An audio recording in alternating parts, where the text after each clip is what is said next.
Kicking off the list at number 10, a lot of hair. To kick off this wild part 2, I had to include the tale of the woman who ate her own hair. Why did she do it? What happened? How much hair? Well, let's find out. All the questions about to be answered. The Liverpool Daily Post back in 1869 got the attention of those passerbyers with this one. A 30-year-old passed away in the village of Lincolnshire. That's not too far off from the average life expectancy of the 1800s, but this case was a little odd. Something was off about it. So doctors asked the family if they could carry out a post-mortem, and lo and behold, a 2-pound solid chunk of hair was sitting in her stomach. It caused ulcerations of the stomach and ultimately caused her death. What a horrible way to go out. The woman's sister did note that over the last dozen years or so, she had been casually eating her own hair. Just one piece every now and then. Ultimately, it added up. If you know anybody that's eating their own hair, pass this on. Send them this video. This sounds rather uncomfortable. Number 9, cat attack. If I have to pick, I would say I'm 100% a dog guy. Cats are cool, don't get me wrong, but this next story freaks me out a bit. Also, I had a cat once and I pulled its tail on it. Hissed at me and scratched me and scared the life out of me. So, dogs for sure.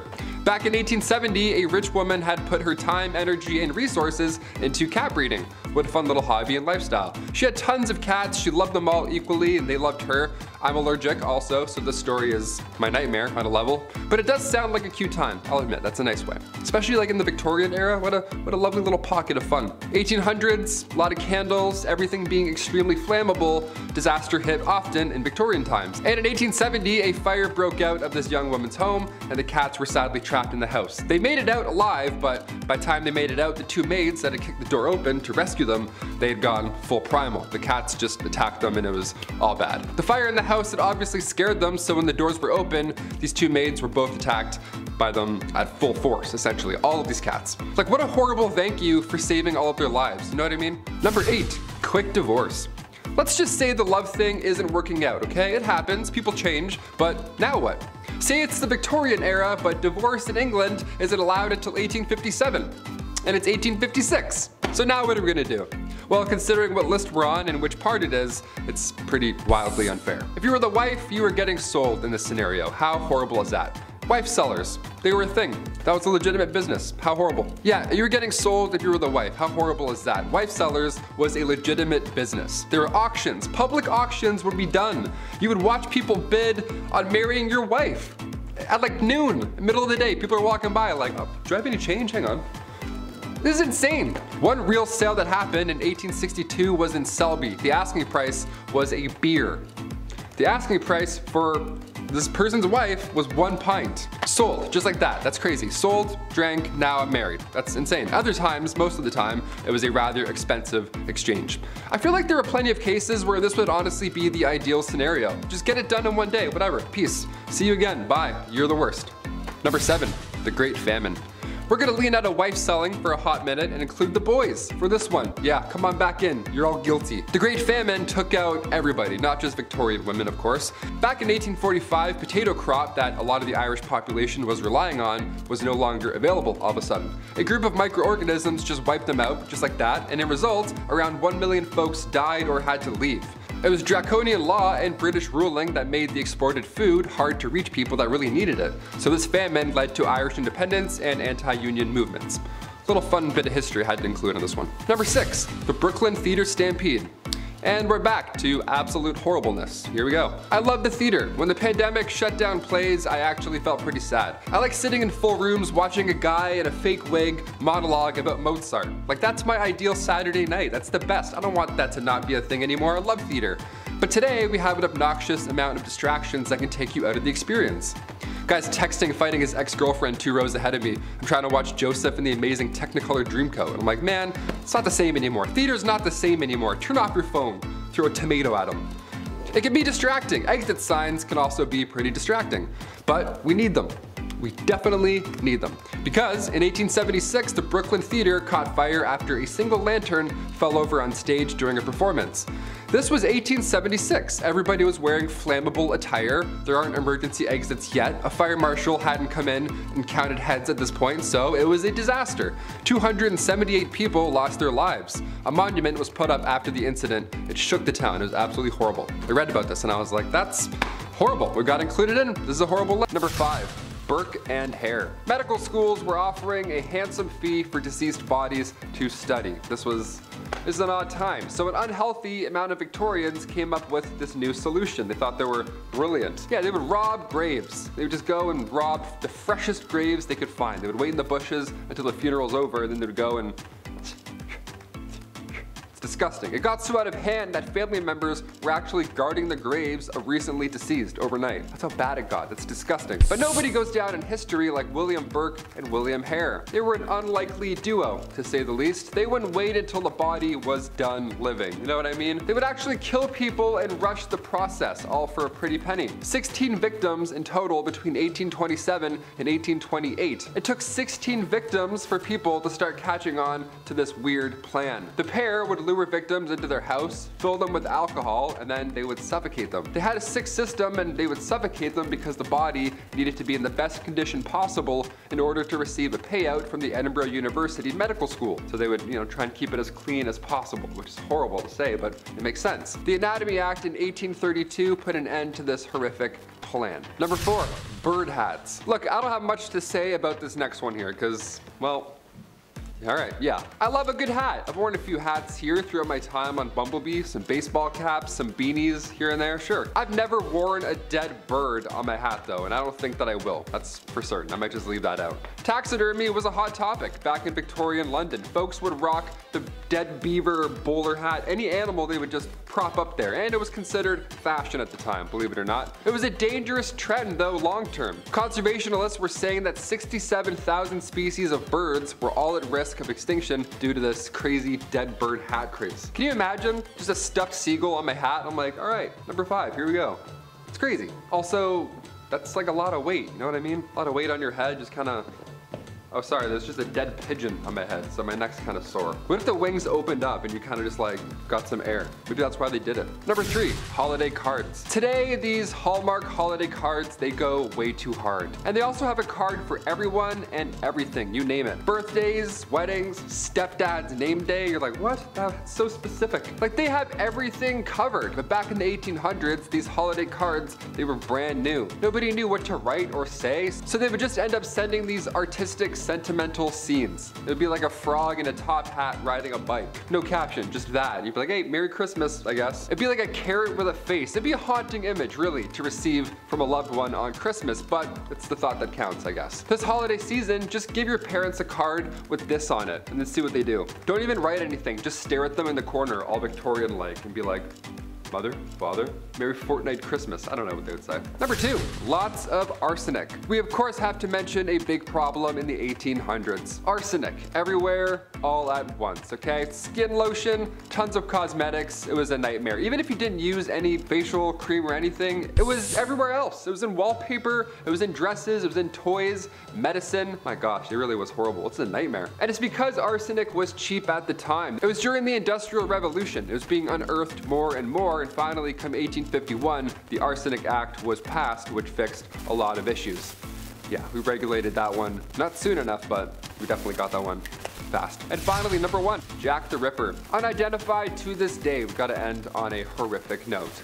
Everybody's just finding out now about Jeffrey Dahmer, it seems. He's a hot topic on Netflix. But what about Jack the Ripper? How did he get away with it this entire time? Why aren't we going to see a Netflix doc on him? Ever. Jack the Ripper was active in the East London neighborhoods, primarily targeting sex workers in the area. Now, at the time, the murders of 5 women from August to November of 1888 were believed to have been connected somehow to Jack the Ripper, although some sources claim that he was active even until 1891. Again, we're never going to know at this point. Many believe Jack the Ripper had some anatomical knowledge due to the way that he left his victims. I can't really say anything else because it's disgusting, but yeah, he knew some things, disgustingly. And while there were some suspects, including a member of the British royal family, believe it or not, Jack the Ripper was still never identified. Number 10, bottomless undies. I think I speak for everyone when I say that putting on a clean, fresh pair of underwear is a nice feeling. Gone is the brown underwear that was once white of yesterday, replaced with fresh, loving linen of today.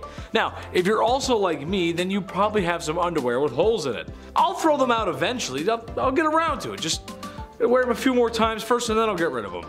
But did you know that some ladies' underwear in the Victorian era had no bottoms? Yeah.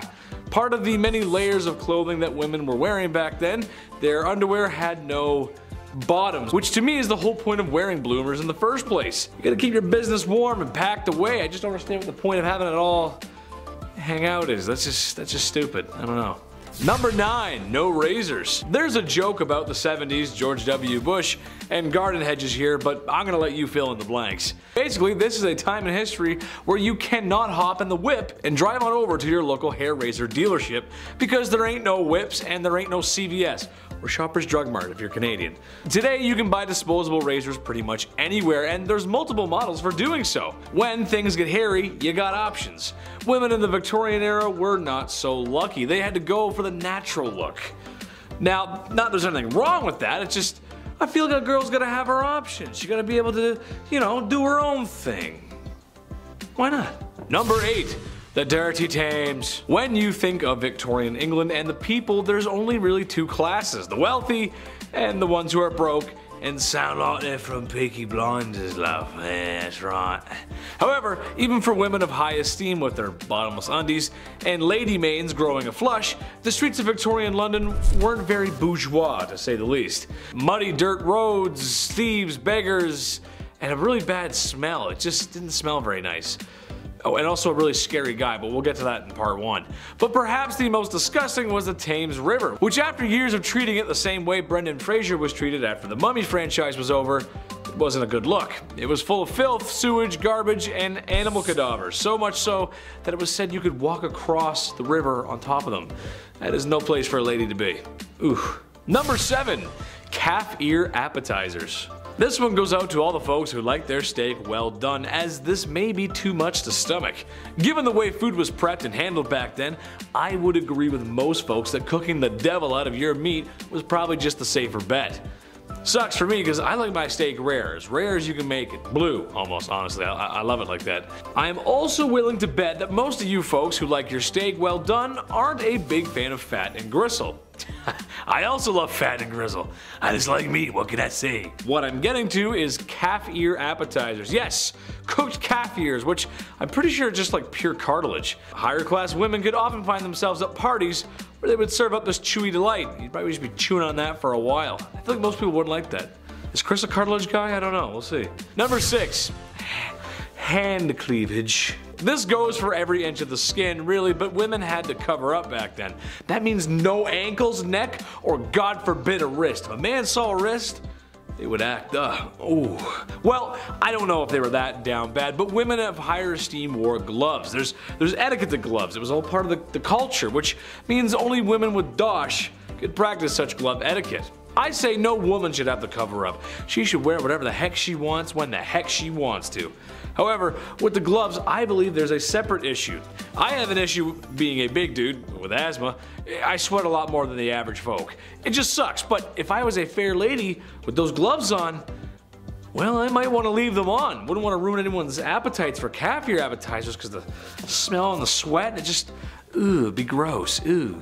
Number 5. Bleach mask. Madame Rowley's toilet mask. Where do I begin with this one? It's kind of fun, kind of terrifying to look at. At first I thought this was a mask you had to wear to go to the bathroom, but no, that would have been a bit better, a bit cooler. Just a Jabberwocky mask for no reason. Compared to everything else on this list, I was like, sure, people would do that. Why not? A toilet mask was a natural beautifier for bleaching and preserving the skin. Even removing complexion imperfections. Yeah, all of that happening under one Jason Goalie mask. What a treat. What a miracle, rather. You'd only have to wear it 3 times a week and then voila, you were beautiful. Turns out, lead cosmetics pasted onto a mask and then onto your face 3 times a week, that was not beneficial for your health. Yeah, who knew, right?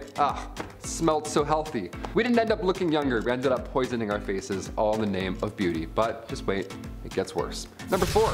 Toilet troubles. The bathroom. Another dangerous reason why we can't use it. Victorian era was unsanitary, to say the least, but it was also dangerous in ways that you wouldn't expect. One of the greatest Victorian inventions was the bathroom, but it took a few tries to figure out the whole methane gas problem. Spontaneous combustion of the bathroom was weirdly common, and now I have a new fear. Flammable gases like methane and hydrogen sulfide, they would build up over time in and around human waste. Human waste would build up over sewers and eventually would back up into your home homes in that era. So next thing you knew, you're lighting a candle and, well, your bathroom and your entire life is gone, just like that. And you didn't even get to go to the bathroom. That's it. It's the worst part. Number 3, hot, dry summers. In the summer of 1858, London was hit by a severe heat wave, causing the Thames River to dry up and then release a strong odor of sewage and rotting matter and feces. Anything that's in that water is now just sitting out and about. So you can only imagine. The stench was so unbearable that it made people sick. It disrupted businesses in the area. It was a real problem. The problem was caused by a lack of sewage treatment facilities and, of course, raw sewage being dumped directly into the river. Well, that sure didn't help, did it? The stink drew public attention to the need for better sanitation and prompted the government to invest in the construction of a modern sewage system. It had to get really stinky before we solved it. This event marked a turning point in the history of public health in London and led to significant improvements in sanitation practices that helped to prevent the spread of disease. So again, had to get really bad before it got better. I was gonna say not great, but better. Number 2, weird Christmas cards. Number 2, weird Christmas cards. During the Victorian era, there wasn't much to give your loved one, right? You can't give them a Nintendo Switch Lite. You're like, hey, here's a picture of a frog doing a tango. That's all I got. That's it. The practice of exchanging Christmas cards became popular during this time. These cards would feature colorful illustrations of winter scenes, nativity scenes, other festive motives, you name it. Whatever they could tell stories of, they would draw it in really weird, wacky ways. The tradition began in 1843 when Sir Henry Cole commissioned an artist to create a card for him to send to his friends and his family. Now the cards were expensive, but were initially only affordable for those wealthy folk. But as printing technology improved, they became more widely available. So score, now you get to tell your loved ones how you actually feel with a wacky guy playing a tambourine. Victorian Christmas cards often featured sentimental messages and elaborate designs, and they became an important part of the holiday season, where we get it from today. All that pressure to write a little something something comes from that era. Today, vintage Victorian Christmas cards are highly collectible and are appreciated for their beautiful artwork. Beautiful, I guess, art is subjective. And its historical significance is rather amazing. I don't know. If you have one of these, don't throw them out. Don't make fun of them. Just frame it and then sell it for $1 million in like 10 years. There you go. And finally, number 1, beauty patches. In the Victorian era, beauty patches were a popular trend among women of high society. They were these small black patches that were applied to the face as a way to accentuate certain features and draw attention to the wearer, the pale Victorian complexion. The patches were made of silk or velvet and were often cut into fun shapes like hearts, stars, or crescent moons, right? It's like the scene kids back then. They're like, They were typically worn on the cheek, forehead, or around the mouth. You can get creative, right? It's your face. Have at her. Beauty patches were also believed to have medicinal purposes, with some claiming they could cure headaches or improve one's complexion. Both absolutely false. No medical science around that. Despite their popularity, beauty patches were eventually, sadly, phased out of fashion by the early 20th century. But let's bring them back. I don't know. What do you all say? I'll wear a beauty patch every list from now on if we all want it. Why not? I'll do one right over here, a little crescent moon. That'll be moody, right? In 10th place, we have deadly party games. So back in the day, board games weren't the massive industry they are today, and Victorians loved their parlor games. Even more so when they risked their lives doing it, because, you know, why not? One such game was called Snapdragon and involved pouring raisins into a bowl, soaking them in rum, and setting them on fire before scrambling to remove as many raisins as possible and chomp them down while they were still aflame, because, you know, why not? Another game was called Hot Cockles, and I couldn't make all of this up if I tried. Blindfolded and with your head in someone's lap, partygoers would take turns kicking you in the rear end, and then you had to guess who it was that kicked you. This sounds not only uncomfortable from the start, but like it could quickly get out of hand, and my tailbone hurts thinking about it. Yet another game was called Cellar Stairs, and involved walking backwards down a flight of stairs using a handheld mirror as your only guide. Supposedly the features of your future mate would appear in the mirror, but it seems more likely that you would just, you know, fall down the stairs, and I know I would've. My balance is not the best. Finally, there's the Candle and Apple game, sometimes called Snap Apple. The game was so popular in the 18th and 19th centuries that Halloween was often referred to as Snap Apple Night. Candles and apples would be hung from the ceiling, and the goal is to get a bite of the apple without consuming any wax or getting burned. As a former altar girl who used to play with wax, youch! I can't imagine just how much that would hurt my face. Also, I think I found where Ready or Not got its inspiration. In 9th place, we have hats made from taxidermied birds. Not gonna lie, I'm not the biggest fan of taxidermy, even though I have a friend who has a museum in his home that has more than a few pieces. Granted, he mostly focuses on albino taxidermy. But hey, To each their own. What began as a few plumes from herons, jays, and pheasants tucked into the brims of headwear became a wildly popular trend which the fashion industry capitalized on by going to the extreme, adding entire taxidermied birds to very tall hats, as well as stuffed hummingbirds to decorative hand fans. According to the Victorianist, millinery fashion took a truly bizarre turn in the 1880s, when hat crowns grew tall, offering a generous display area for, in the most extreme examples, an extraordinary array of animals including cats and squirrels. I don't even want to imagine the amount of flies that would be circling, around hats if that was still a trend in today's world. How warm things are thanks to global warming. Also, I worry for neck health, since I doubt those hats were very light, and as someone who has worn a couple of very heavy wigs in my lifetime, they tend to take a toll. In 8th place, we have Victorian death photographs. So photographs of loved ones taken after they died may seem kind of morbid by today's standards, but in Victorian England, they were a way of commemorating the dead and blunting the sharpness of grief. Remember, unless you were rich enough to have a painting commissioned, there really wasn't a way to preserve visual proof that someone existed and how they looked for future generations. In images that are both unsettling and strangely, fitting, families poised with the dead, and consumptive young ladies elegantly recline, the disease not only taking their life, but, increasing their beauty. Victorian life was full of death. Epidemics such as diphtheria, typhus, and cholera scarred the country, and from 1861 onwards, the bereaved queen made mourning fashionable. Trinkets of memento mori, meaning remember you must die, took several forms and existed long before Victorian times. Long exposures when taking photographs meant that the dead were often seen more sharply than the slightly blurred living, because of their lack of movement. On some occasions, eyes would be painted onto the photograph after it was developed, which was meant to make the deceased more lifelike, while other times death was a lot more obvious. Locks of hair cut from the dead were arranged and worn in lockets and rings. Death masks were created in wax, and the images and symbols of death appeared in paintings and sculptures. But in the mid-1800s, photography was becoming increasingly popular and affordable, leading to memento mori photographic portraiture. Try saying that 5 times fast. The first successful form of photography, the daguerreotype, was an expensive luxury, but not nearly as costly as having a portrait painted, which, like I said before, that was the only way you could do it first. As the number of photographers increased, the cost of daguerreotypes fell. Less costly procedures were introduced in the 1850s, such as using thin metal, glass, or paper rather than silver. Pricey silver. In 7th place, we have uses for arsenic. Pardon me, uses other than ending lives. But that also makes me want to consider a top 10 creative ways to dispose of people. Worth a ponder. Arsenic invaded almost every aspect of life in 19th century Britain, leaving a toll of death and illness. A byproduct of an emerging smelting industry, arsenic was cheap and readily available as rat killer by the early 1800s. It was also odorless and tasteless, and easily confused with flour or sugar or other cooking essentials. By the mid-1830s, morbid descriptions of death from arsenic terrified the public and became a staple of the British popular press. But most of the fatalities from arsenic were more pedestrian, from accidental use in food or from exposure to arsenical compounds in consumer goods such as fabric dyes and wallpapers, in facilities that made these products, and in the polluted air. Arsenic was used even in medications to treat everything from asthma and cancer to reduce libido and skin problems. Now, Victorians were just as obsessed with their bodies as we are, if not more dangerously. Many women used arsenic to fight wrinkles, and men swallowed arsenic tablets as kind of a pre-Pfizer Viagra. It's unclear if arsenic can actually be used to turn compasses to true north, but it doesn't seem advisable to try it. I feel like there are much safer ways to get a motor running, if you will. In 6th place, we have wasp waists. We all know that corsets were a thing in the Victorian era, but they were much more extreme than most people might think. Many women cinched themselves down until they had very tiny wasp waists. With super snug corsets that didn't just rearrange your insides, they made it impossible to breathe. Now, before anyone starts calling all corsets or stays awful to wear, they're only bad for your health if you're trying to accomplish the above improperly. As a gal who corsets often for fashion and posture purposes, I've only ever experienced discomfort when they weren't properly fitted, like when I was wearing them for too long, or when I was wearing the combination of a too small steel-boned one outdoors in the cold for too long. But this is a do as I say and not as I do kind of situation, since that was like a one-time thing and my ribs have very much learned their lesson. Long story short, corsets are not bad, you just have to wear them properly. You trust me, right? Number 5. Queen Victoria's name change. Every year on May 24, we set off fireworks, then we have way too many hot dogs. It's the best. We call it Victoria Day, right? It's for sure called Victoria Day, right? Well, back in 1819, Victoria was christened in an almost private ceremony. It was small, obviously. Victoria's uncle only let a few people attend. Like I mentioned in part 1, she had an isolated childhood with the whole Kensington system. That was no way to live.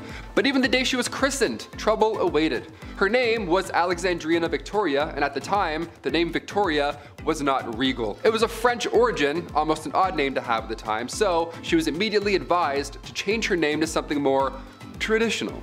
But as our calendars can definitely confirm, she said, "Nope, I'm good."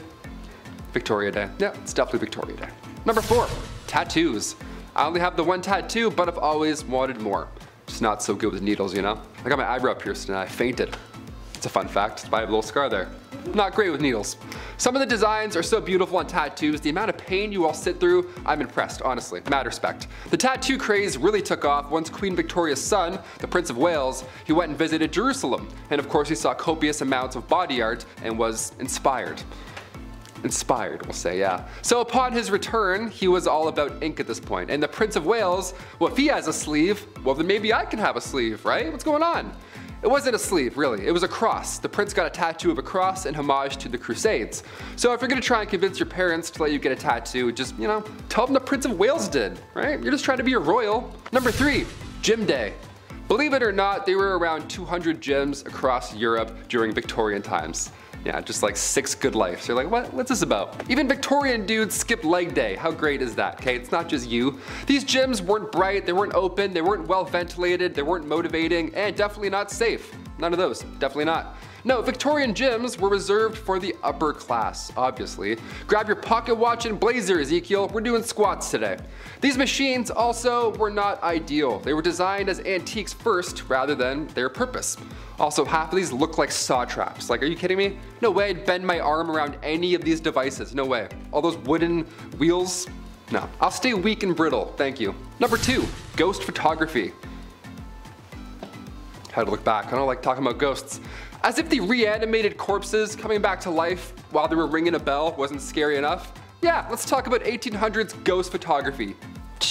The camera was a hot new invention at this time, so tales of ghosts and spirits were now easily believed. Yeah, obviously, when you have a photo of a see-through woman, you're like, that's pretty terrifying. A big name in the ghost game was a man named William Thomas Stead. He was born in 1849 and Stead was the son of a Congregationalist minister, and at the age of 22 he was appointed as editor of Northern Echo, which was a regional newspaper in Darlington. So far, so good. This British medium, Richard Borsonol, featured a photo of W.T. Stead and a real spirit. Yeah, imagine that. Imagine a day where somebody being awarded the Nobel Peace Prize also poses for photo ops with ghosts. You're like, do we believe all of this or none of this? What's going on? This is so scary. And finally, number 1, music for eternity. Before we wrap up this wild part 2, I had to include perhaps one of the creepiest patents of all time. Patent numero 9,222,059. Yeah, the number is going a little bit higher. This one got me thinking. I wanted to end this video off on this note. I like this idea. Maybe, I don't know yet. Music for eternity systems. Okay, this patent is not from the 1800s, but rather 2015. I know, it's not Victorian, but when else am I gonna talk about this, really? The idea here is that you could stay connected to your loved one by using a solar-powered digital music player. The best part here is the patent details how surviving family members now have the ability to update, revise, and edit stored audio files and programming after burial. Yeah, next Rihanna album, no problem, I got you. There's a speaker in the casket and there's a headphone jack on the tombstone, so we can listen together. And then we can decide if we hate the album. That's creepy. I wouldn't do this. Would you want this? Sound off below if you'd want, you know, big shiny tunes playing for eternity after you die. I would do the Titanic theme song, just make everyone so sad all the time. Number 10, mudlarks. Victorian London. Around the 1840s, it was a bit of a mess. Yeah, a lot of sore throats, that's for sure. Everybody was sick all the time and the jobs that were available certainly did not help the cause. The jobs that were available had you catching rats and crawling into sewers. One of the worst jobs to have was that of a mudlark. As their name hints towards, a mudlark involved getting in deep in the muck that builds up alongside the Thames River. This one was reserved for younger folks, obviously, because it was like working in quicksand. If you were older, you would just get trapped. It was pretty sad. It was also exhausting, not to mention the chances of being washed away by the river were pretty high. All for the slim chance of finding a pocket watch, driftwood, rags, anything really worth your troubles. Number 9, chimney sweep. I remember when I was younger, I had to sweep the chimney in the house every now and then, whatever, and I loved it, you know? I thought I was the father of the house for a bit, getting in the chimney, getting all dirty and stuff, doing this, my hands on my waist. I don't know, that's what a man was when I was younger. That little broom too, I loved that little broom. I remember when I would do this, my grandmother, who is very English, she would be shook. She would watch the entire time, she would be taken back. into time. Because this was a terrible job to have in Victorian London. Yeah, it was not the same at all. Chimney sweeps were famously young. I can't say anything else there in regards, but yeah, they were wee lads, to say the least. History is horrible. 1840 was a good year, all things considered, because a law was passed that then made it illegal for anyone under the age of 21 to climb in and then clean a chimney. Thank God. I'm glad that stopped. I was 18 cleaning my chimney. I had no idea I could have used this great law. Been like, actually, mother, a lot of claws. Number 8, funeral mute. Funerals suck, man. I was a pallbearer like 3 times before the age of 21. My one arm is just strong as f now, that's it. I can lift anything just with one arm. I thought being a pallbearer had a lot of pressure, right? Victorian London saw many funeral mutes. Oliver Twist, one of those lousy jobs in that tale, was that of a funeral mute. Funeral mutes were required to dress in all black with a sash while carrying a long cloth covered stick, and your job would essentially be to stand and mourn silently at the door of the recently deceased home. Yeah, guy dies of a plague and you're like standing there like holding your breath like, great, this is the worst job ever. You would then lead the coffin to the graveyard, so a lot of responsibility. Yeah, don't trip or breathe. Number 7, toilet troubles. Now, the Victorian era was unsanitary, to say the least, but it was also dangerous in ways that you wouldn't expect, right? Go to the bathroom and may not come out. One of the greatest Victorian inventions was that of the bathroom, but it took a few tries to figure out the whole, methane gas problem. We gotta really deal with that one first and foremost. Spontaneous combustion of the bathroom was weirdly common. This is every time you take a shit, you were worried that you might just woo! It was horrible. That's so scary. Flammable gases like methane and hydrogen sulfide, they would build up over time with human waste. A lot of human waste. Built up in the sewers and then eventually would back up into your homes. Next thing you know, you're lighting a candle and your bathroom's gone. Just like that. Now we have poopery. You know what that is? You ever see a little spray after you go? You hide what you've done with one little spray at your friend's house. It's fascinating how far we've come. Number 6, stairs. Yeah, believe it or not, stairs were a common danger in Victorian times. I'm somebody personally who falls up and down stairs a lot. I'm 6'2", I'm lanky as shit. I have like a Gumby body. I walk around like Woody. I'm always falling up and down stuff. It's horrible. Especially in Canada, it's so slippery. I'm always slipping all the time. In Victorian times, I would have been doomed. Houses were thrown up comedically fast. There wasn't a Mike Holmes on Homes to come in and check it out. There wasn't a building inspector that made things, safe. Servant staircases, they were tiny. They were out of sight. They were built into these narrow walls, often missing steps if they had to, and cut corners just to, be narrow and out of the way. That plus a tray of hot soup and a lot of clothing, yeah, it was next to impossible to move around without something happening. A lot of fatalities in staircases. Even today, around 12,000 people die each year falling downstairs. Hold on to that railing. I'm here to remind you to hold on to that railing. Crazy. There's actually no stairs there. I just made that whole thing up. Hit that like button for magic. Watch out, it may shock ya. Number 5 is shock treatment. When profit can be made off of insecurity, unsavory business flourishes. Victorians honed in on the man's moral weaknesses as a cause for erectile dysfunction, and impotence was thought to be caused by either too much sex and masturbation or not enough. So doctors took a few shocking routes, literally, such as galvanic baths or bathtubs filled with electrodes, which were supposed to restore sexual desire in an advertised 6 sessions. For a more direct approach, a thin rod with running electric current could be placed up into a man's urethra.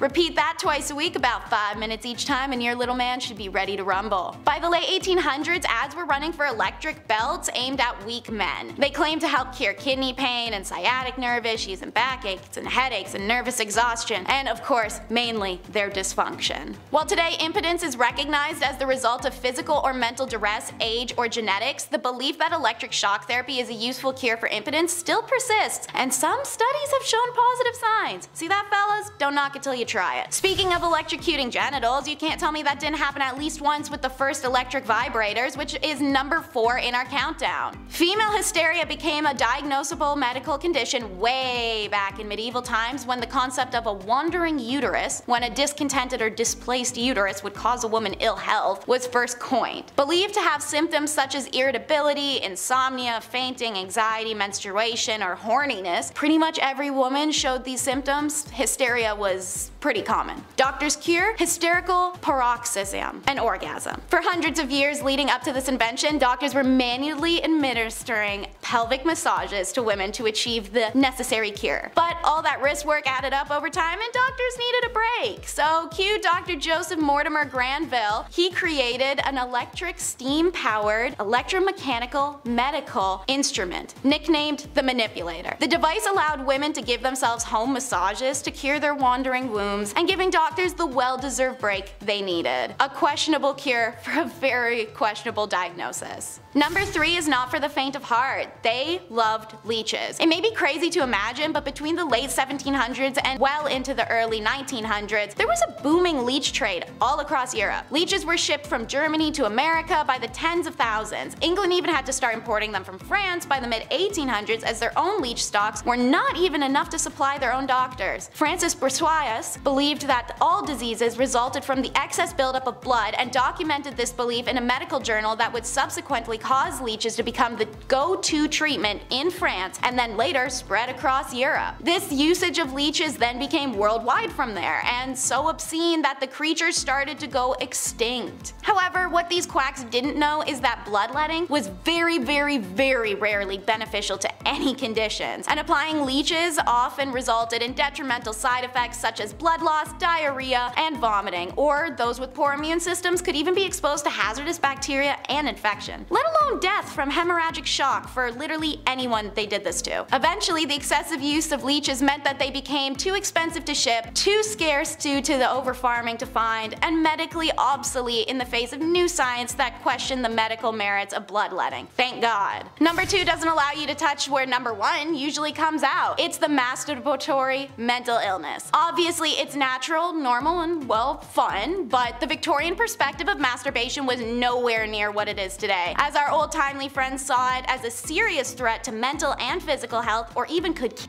you. Self-love was seen as an ultimate evil, but beyond moralistic arguments, many physicians thought that every orgasm drained a man's energy. Married men were warned by doctors to limit the amount of sex they were having, while unmarried men were encouraged and urged to conserve their essence by avoiding sex altogether, particularly masturbation. Even wet dreams and uncontrolled ejaculation were considered a sexual dysfunction, as masturbation essentially became the male version of hysteria. So, how did you treat this condition? Men had to stop masturbating. Fear and shame campaigns did what they do best and stimulated the market to provide quick quack remedies. They came in the form of anti-masturbation devices that looked like torture chambers. Most popular was the juggum, which was a metal ring attached around the base of a man's, and then screwed on. If he was to become erect at any point, whether awake or asleep, the now inflated skin would make contact with sharp metal teeth that would dig in. Like I said, most popular. Consider how much worse these other options were for that to be the primo choice. A spermatic truss was essentially the first jock strap, but meant for every day, and the Bowden device fastened a little metal helmet to the end of a man's member that bound up into his pubic hair so that it would be ripped out should he become erect. I'm more than happy to keep going, but I'm sure more than enough people are wincing right now. Keep in mind, while these men were going through this to avoid masturbation, women were being prescribed it as a cure. Number 1 on our countdown may be a bit of a surprise. Surgery. How could surgery be a questionable treatment? Well, it itself isn't, but the men performing it and their hygiene towards surgery were. Most famous is Robert Liston. Said to be able to remove a leg in 30 seconds, he notoriously used his own mouth to hold scalpels, knives, and even once sucked the pus out of a woman's throat wound. According to medical historian Dr. Lindsay Fitzharris, surgeons never washed their instruments or their hands, and Victorian surgeons were known for wearing old surgery garments out of prowess, reportedly so stiff with old blood that they were nearly cardboard in appearance. Even the operating tables themselves were rarely washed down, and it was said a visitor to St. George's Hospital in London 1825 discovered mushrooms and maggots thriving in the damp, dirty sheets of a patient's bed. When asked why they hadn't complained, the patient assumed this to be the norm. And what about surgery in the moment? Well, the patients were conscious and undrugged as they were operated on, and surgeries needed to be fast as a result. 1 in 4 people died after their surgery, whether it was still on the operating table or from infections afterwards. But what about our buddy I mentioned, Dr. Liston? Only 1 in 10 of his patients died. This was because of his speed. "Time me, gentlemen, time me," he'd shout to the surgery spectators to put his legendary speed to the test. Sure, he did accidentally castrate somebody once because of his wild motions, but nobody's perfect. In fact, while he's remembered for being the first surgeon to use anesthesia, wash his knives, and invent a still used medical tool, he is the only surgeon to ever have a 300% death rate. I'd be remiss not to mention that during a leg amputation, his lightning speed reportedly cut off 3 fingers of the assistant who had been holding down the patient. Then, as he brought the knife back up, he slashed the coat of a spectator. The spectator reportedly died immediately of fright, likely a heart attack. Though the assistant and patient survived initially, like most who were treated in Victorian hospitals, they died not long after from infection, which was also just called hospitalism at the time because of how many people died that way. It's easy to say that going to a Victorian surgery or a hospital may have been as efficient as rubbing dirt into a wound. Number 10. Mummy unwrapping parties. This is, pretty disgusting right off the hop. During the Victorian era, there was a fascination with ancient Egypt and the practice of mummification, because they didn't have Netflix back then, so people gathered to do this. Mummy unwrapping parties were a popular social event where wealthy individuals, they would purchase mummies, and then gather with their friends and family to unwrap them, just slowly unwrapping a person. That's disgusting. These events were often held in the privacy of their own homes or museums and were viewed as a form of entertainment and education. Both, no. Definitely not for both. Guests would gather around the unwrapped mummy to inspect and marvel at the preserved body. However, these events were controversial as they were viewed as disrespectful and unethical by many and if not all people around them, as these mummies were often obtained through questionable means. Yeah, how does that guy end up in London? You know, a pharaoh is now in London? That makes no sense. For sure not where he died. Definitely not where he died. The trend eventually came to an end as archaeologists began to push for more, respectful treatments of ancient artifacts and real people and their remains. What kind of purge party is this? What are we doing here? Can we go home? Number 9, your skin can breathe. This, I didn't know. We were all frogs. Little did I know. During this era, there was a widespread belief among scientists, like real scientists, that human skin could breathe. Similar to how lungs inhale and exhale air. Yeah, we could breathe through our skin. That's a fun one. This theory was based on the idea that the skin has pores that allowed oxygen to be absorbed and carbon dioxide to then be expelled. As a result, some people would wear looser clothing and avoid tight corsets to allow their skin to, breathe more easily. Literally, to allow you to breathe more easily. That's so gross. However, this belief was eventually debunked as it became clear that the skin does not actually function like a set of lungs. Ha! Who knew? Not me, that's for sure. Nonetheless, the idea of skin breathing persisted in popular culture and language for many years after. There were some believers that are like, no, our hands are breathing. You can breathe through our hands. Number 8, crotchless undergarments. While it may sound shocking, crotchless underwear was indeed a part of Victorian era fashion.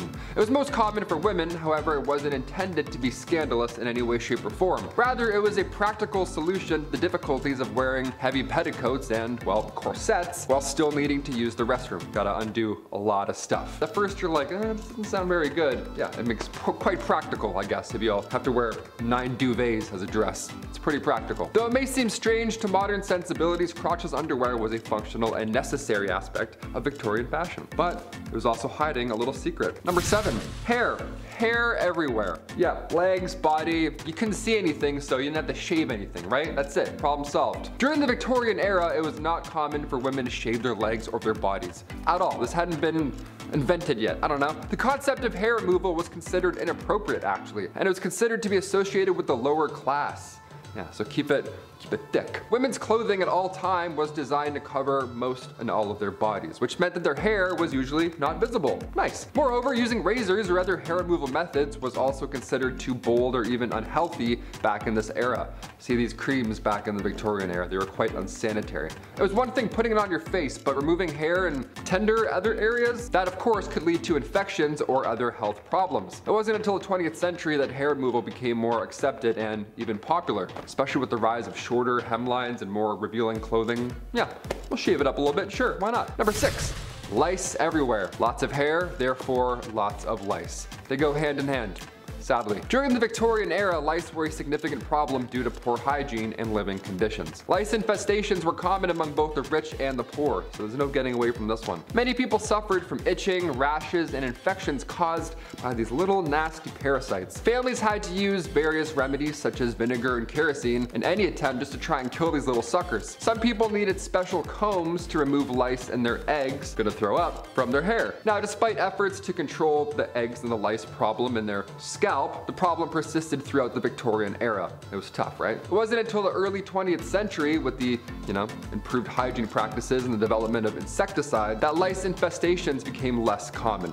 Yeah, we missed that. We were almost buggy in our hair. Close. Rule number 5 is the modest dip. Because we're on the topic of acceptable fashions and modesty, a Victorian woman taking a dip at the beach pretty much looked the same as 4 burly men sitting in an ice fishing hut in Alaska. First of all, this was something only middle and upper middle class people could really do, as it required money. You had to rent bathing machines, which looked like outhouses on wheels, but were really covered carriages that drove through the shallow water of the beach. There was a hole in the bottom that the ladies could stick their legs into, or sometimes submerge their whole body, but that was ill-advised. Not because the water was filthy, which it was, and riddled with corpses and poison to boot, but because creeps could come swimming up and see your bare legs. Can't afford the traveling outhouse? Well, no beach for you. Rule number 4 is wife sales, a real legal way to obtain a divorce in stuffy Christianized England. Divorce was unpopular, detested, and openly deterred in those days. Seeing as you were discouraged from intercourse with your partner, married them when you barely knew them, and could barely spend time alone with one another, it was a pretty popular request. You would have to sit listening to the clock tick and his nose being clogged but him not blowing it for the 444th night in a row while you disassociate staring into a fireplace. What the hell did people expect? Of course you want out. You don't even know his middle name. Attaining a divorce in the early 1900s was an expensive undertaking, however. So, those who couldn't afford the legal fee sometimes sold their wives to the highest bidder. It was often done with the full consent of the wife, who was usually bought by her family, a new lover, or a female friend. It was an amicable way to say, this was a mistake, get out of my house, good luck and prosper. Rule number 3 is no flirting. As stated, you were really not supposed to flirt, and flirting to the Victorians included eye contact, talking to one another, looking at another person, breathing their air, knowing their name. Maybe the last one is dramatic, but you get my point. You wanted someone, you had to wait until you met them 4 or 5 times, then you could look at them, run into them a couple more times, then maybe request a dance at a ball, and you get one of those a couple times, then maybe you get a sit-down chaperone visit, maybe a walk in the park, and a couple more ball dances. Then you can propose. But even then, a Victorian maiden could not be trusted alone with her fiancé lest her dainty, fluttering hand rest on the arm of her intended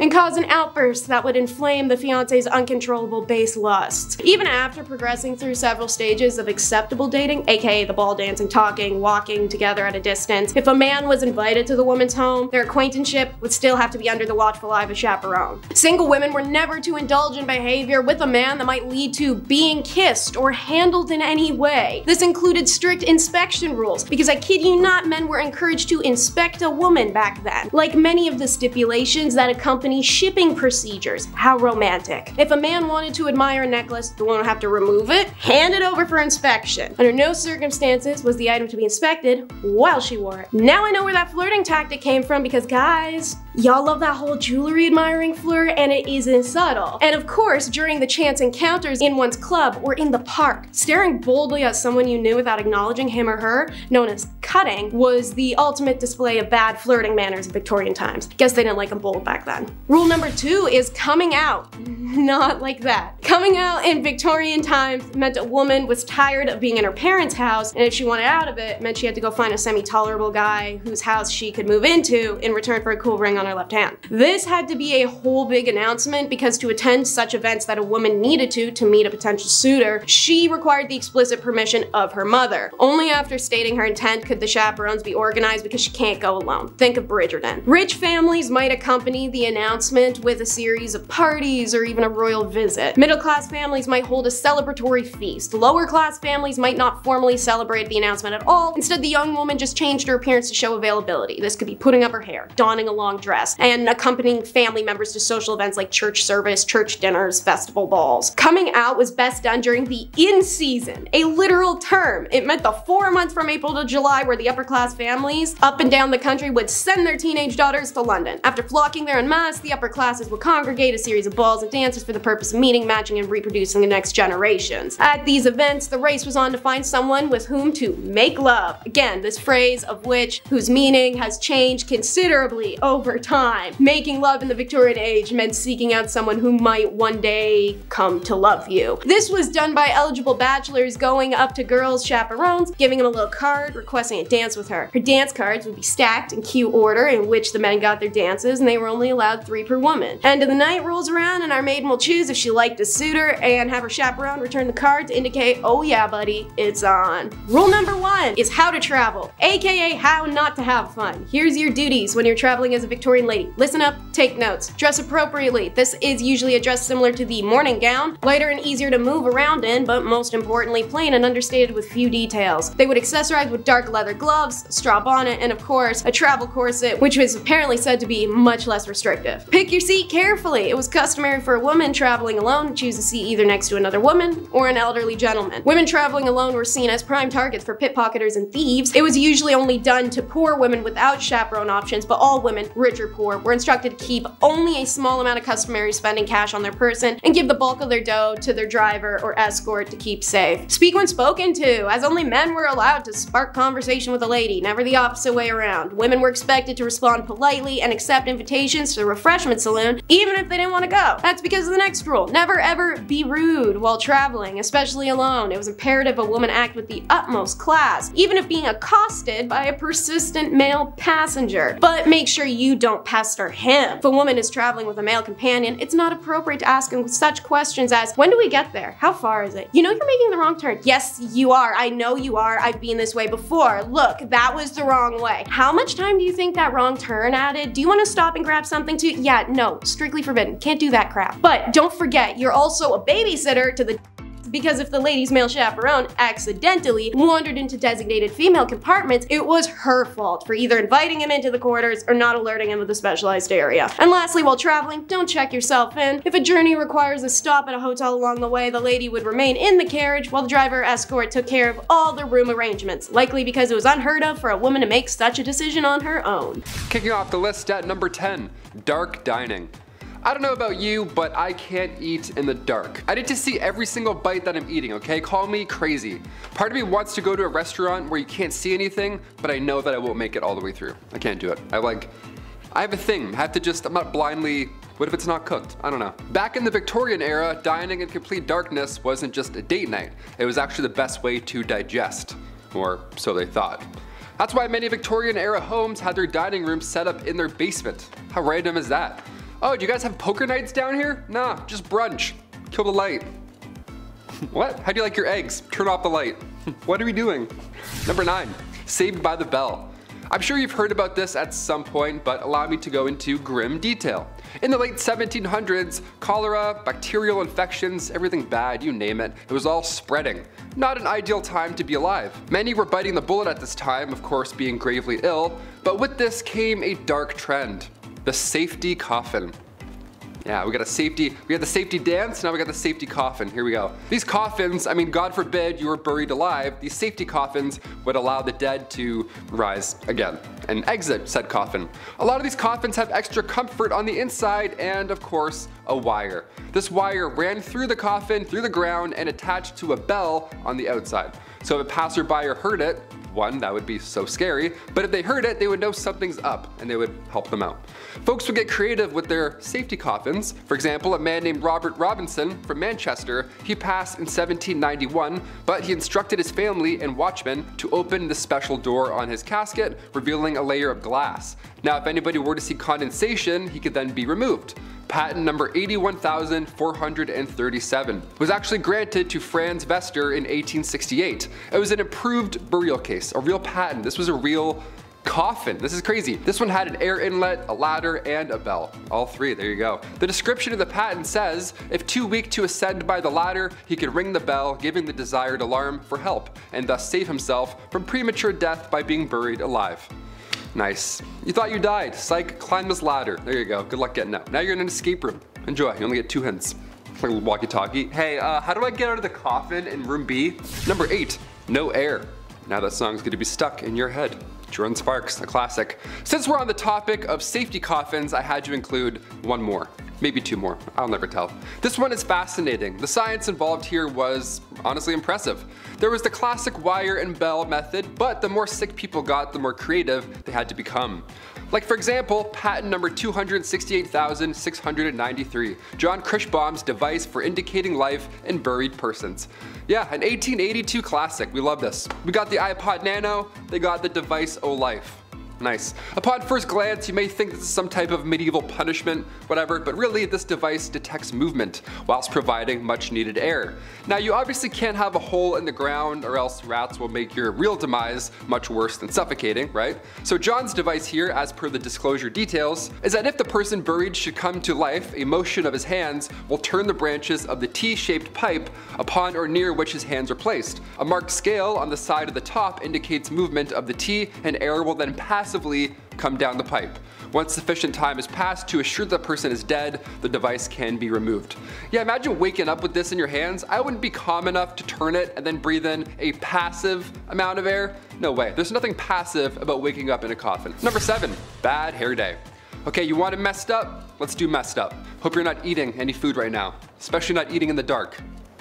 2 red flags. Okay, the Liverpool Daily Post back in 1869 had readers invested on this fateful day. Right on the cover it read, a 30-year-old passed away in the village of Lincolnshire. Now at the time, that's not far off from average life expectancy in the 1800s. But this case was odd. Everyone wanted to read about this. This case was noteworthy. It was important that folks understood what took this young lady's life. Doctors asked the family if they can carry out a post-mortem, and lo and behold, they found a 2-pound solid chunk of hair sitting in her stomach. 2 pounds.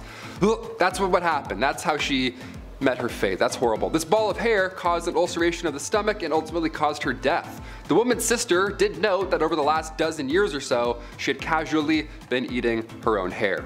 So at this time I say, if you know anybody eating hair, send them this link. It's not a good idea. Cut that out. Stop doing that. Number 6, the Great Famine. Weird time to talk about a famine after the hair incident, but okay, here we go. Back in 1845, a potato crop that a lot of the Irish population relied on was no longer available. This was huge. This is bad history right here. A group of microorganisms wiped them all out, and in result, around 1 million folks died or had to leave. It was draconian law at this point and British ruling that made the exported food hard to reach people. This famine led to Irish independence and anti-union movements. Historical, definitely. Messed up? Absolutely. Number 5, Mary Surratt. I actually didn't know this one, but perhaps maybe our American audience remembers. Some will recall a time when America was divided in twain. After all, a house divided amongst itself cannot stand. A certain top-hatted bearded president did his best to restore the Union. It took a lot of years and lives, but he managed to do it. However, some were still not pleased. A one John Wilkes Booth, to be specific, had to ask the president a leaded question, if you catch my drift. Well, after assassinating one of the most beloved presidents in American history, he needed to hide. You gotta hide after that. And Mary Surratt was the woman who'd let him hide. So I think aiding and abetting, as well as harboring the most wanted man in America at the time, counts as scandalous. She also had some other anti-union behavior as well. That's not good. Naughty, naughty, not very nice. Number 4, Lizzie Borden. Lizzie Borden took an axe, gave her mother 40 whacks. When she saw what she had done, she gave her father 41. Isn't that nice? Oh boy. Yes, that's right, the late 1800s teenage daughter who maybe perhaps pulled an O.J. Simpson. Nah, we're not sure, I don't know. Maybe she did not sort of brutally unalive her families. No one else was found at the scene, and then she was acquitted. That sounds just like OJ. Which, given how women were treated back in the day, is kind of strange, because it just feels like women who are clearly not guilty were punished for stuff they didn't do, and women who are for sure guilty get off free. Her alibi was that she was in the barn when it happened, and then she walked to the house and, Mom and Dad, what's going on here? Let me just wash off my bloody shorts here. What? Who did that? What? That's crazy. Number 3, Mary Ann Cotton. Marriage can be tough, sure, but Mary Ann Cotton is the reason today you can't collect on life insurance when your spouse mysteriously, get your finger quotes out, mysteriously passes away. It all started when she predicted the passing of her stepson, and then it happened. That's weird. After that, it was her husband here and then another husband there, and well, it's starting to get a little fishy, don't you think? Well, once these unexpected passings were looked into, they all had something in common, something in their tummies. Arsenic. Yes, she was getting rid of her husbands and then trying to claim the insurance money. Evil, but ahead of her time, like 50 years ahead of her time. That's insurance fraud. That's interesting. Well, it's also like cold-blooded, calculated, unaliving, you know, but insurance fraud too. Number 2, Tilly Kilmick. Okay, how about a literal psychic who knew when all of our late husbands were going to pass? In the late Victorian era, Tilly Kilmick was first found predicting the passing of scruffy wild dogs in the ghettos of Chicago. It's kind of a weird thing to say, like, yeah, see that dog? The dog's not gonna make it. The dog? No, he's not gonna make it. Anyway, somehow she always knew when they were going to expire. Then it was her late husband of 29 years. That's kind of strange, 29 years, and he ends up, that's weird. After cashing the insurance money, which she got immediately, she started dating immediately, where oblivious man after man kept passing, and very shortly after she married more and more. Well, she was a regular Mary Ann Cotton, to say the least, as she too was using arsenic on her husbands to collect insurance money. She eventually was arrested, and her stipulation for being in prison was that she was not allowed to cook for anyone. I think that's fair. That's good. Don't let her cook. That's a good idea. Number 1, ladies of the evening. Love them, hate them, or spend a lot of money on them in Vegas. That's Las Vegas, baby. The era was defined by them, especially in London. Whoo, baby. I mean, at night you really couldn't walk anywhere without a fair lass daintily waving her hand in hopes of luring in a customer, which wasn't really an issue given that bedroom-related sicknesses were at an all-time high. Syphilis specifically had shockingly high percentage of the population and would make you think twice. Well, it would make us think twice, it would make me think twice, but people back then, they kinda just went for it. Right, is something wrong with you, love? I don't care, let's go anyway. Number 10, train engine cleaner. Ever wanted to get inside a small hole in the engine of a train and shovel out the coal that was left in there? Ever wanted to go underneath a train where you can't fully stand up in the middle of the night and rake out a dusty ash pan, getting all kinds of ash and stuff in your mouth? Perfect! You can go join up with the railroad as a train engine cleaner. These guys would spend their days shoveling 5 to 6 tons of coal into the furnace of the steam trains, and then spend their nights climbing into said furnace, cleaning it out, and then going out in the middle of the freezing cold, wet night into a trench covered in water and oil and dust, and get right up under that sucker and pull out all the ashes and dust and crap that came out of the engine while it had been running all day. Number 9. Linker boy or linker men. Before the introduction of gas lights on the streets of London, the only gaslighting came in the form of small children who made you believe that you wouldn't be able to walk the streets without them tagging along with a torch to help guide your way. Then they'd expect a tip from you. Oh, rascals. They weren't so bad. They were generally pretty helpful in getting you from point A to point B while being able to see one foot in front of the other. And their charge was usually just 1 farthing, or the equivalent of a quarter. The linker boy, like a lot of the jobs on this list, was actually featured in a lot of art and literature from the time, and there were even some rather infamous ones, like Lawrence Casey, who was the personal linker boy for the courtesan Betty Careless. Oi! Where you going, mate? You forgot to like and subscribe to the channel. Oh, and while I've got your attention, why not take a little peek over at our Facebook, where you'll find behind the scenes content. Get on with it! Alright, bloody hell, bloody hell. Number 8, knock her up. No, not like that. God. Look. I despise my alarm clock. It wakes me out of my deeply deserved beauty sleep at 6 AM every weekday morning. Now take the alarm clock and assign that job to a real person. That person is a knocker-up, a person employed to wake up workers at mills and factories on early shifts, going from house to house using a long pole to knock on bedroom windows. In other words, a person employed to become the epitome of all my hatred in this world. If you had this job, well, you're not alive anymore, but I hate you. The people at the time were somewhat friendlier than they are now, and I'm sure the knocker-upper wasn't a horrible person, but I'm sure there had to be some grumpy gills who would put their hand on your chest for doing this to them. Number 7, a phrenologist. I think if this YouTube thing doesn't work out for me, I'm gonna go and make up a science. It worked for phrenologists. They claimed that a person's personality, character traits, and abilities could all be figured out by bumps and indents on a person's skull. Characteristics like secretiveness, amativeness, conjugality, and combativeness.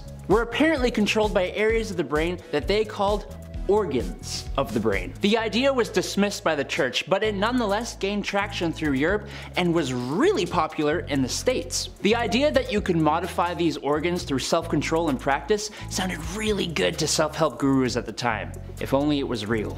Number 6, a dog whipper. Looking for someone who absolutely despises dogs and doesn't mind being despised by the rest of us.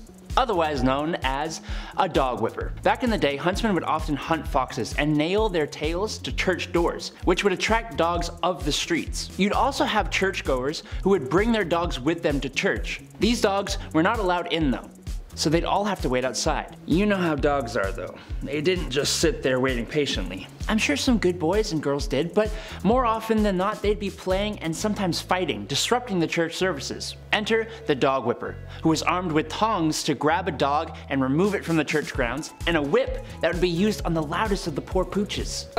Number 5, the hobble skirt.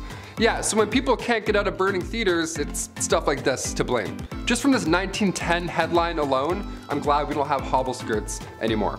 The June 12, 1910 headline reads, "The hobble skirt is the latest freak in women's fashions." The latest freak. Skirts that are so tight around the ankle that locomotion is seriously impeded and speed is impossible. Nice. I'll take 2, debit. Doesn't that sound like a bad time? Why would anyone want this? Sounds like you're gonna be late for everything. French designer Paul Poirier made these to free the bust, to free the, have a lot of room in here, whilst shackling the legs. So you in turn you can't move. Just what you need to move around uneven stone roads, I guess. Love the practicality on this one, Paul, thanks. Despite how ridiculous and unsafe the hobble skirt looks and acts, only the wealthy could afford such a thing. Shoot, oh man, must be nice. I'll just be over here wearing jeans like an idiot. Middle and lower class women wore skirts with slits or buttons so they could, actually walk around. Yeah, what fools. Oh, sorry, you want a button? I don't speak broke, sweetie.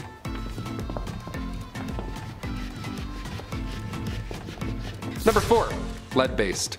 When I started here at the studio a year and a half ago, maybe 2 years, I was like, okay, I gotta put on face cream maybe. A lot of lights, a lot of HD. Time to get rid of these bags under my eyes finally. I don't know, maybe drink some water. See what happens. Finding a skincare routine of any sorts is easy now, dare I say. The lovely World Wide Web has our back. You can learn how to draw your eyebrows on while listening to true crime. It's wonderful where we are today. But the cosmetic game, back in the 18th century, not great. Turns out wasn't that great, not that safe. RuPaul's Drag Race would have been a lethal sport, you know what I mean? Back in the 18th century, lead mixed with vinegar was often used to make your face look, more pale. The Victorian look, I guess, gotta have those veins pop out. A splash of sulfur for those freckles. Horrible idea. Queen Elizabeth I used cosmetics containing lead, mercury, and or arsenic, the same poison that took out George III and Napoleon Bonaparte, so not safe at all at any time, period. In fact, arsenic was on the priority list of hazardous substances, and toxic metal exposure is still an issue we're facing in this era, let alone Victorian. Number 3, the Kensington system. This was horrible. Queen Victoria was brought up under the Kensington system, which if you haven't heard of before is awful. I was grounded more often than not growing up, I'll admit, I was the youngest of 3, so I tried some shady stuff every now and then, but this is another level. At least I could go to the washroom without supervision, you know what I mean? Yeah, buckle up. Victoria's mother, Duchess Victoria of Kent, she created this Kensington system to control her daughter. She literally isolated the child from friends, family members, anybody, everybody, you name it. Her mother would monitor her every action on top of this, including who she can see or speak to, if there were any of those people at some point.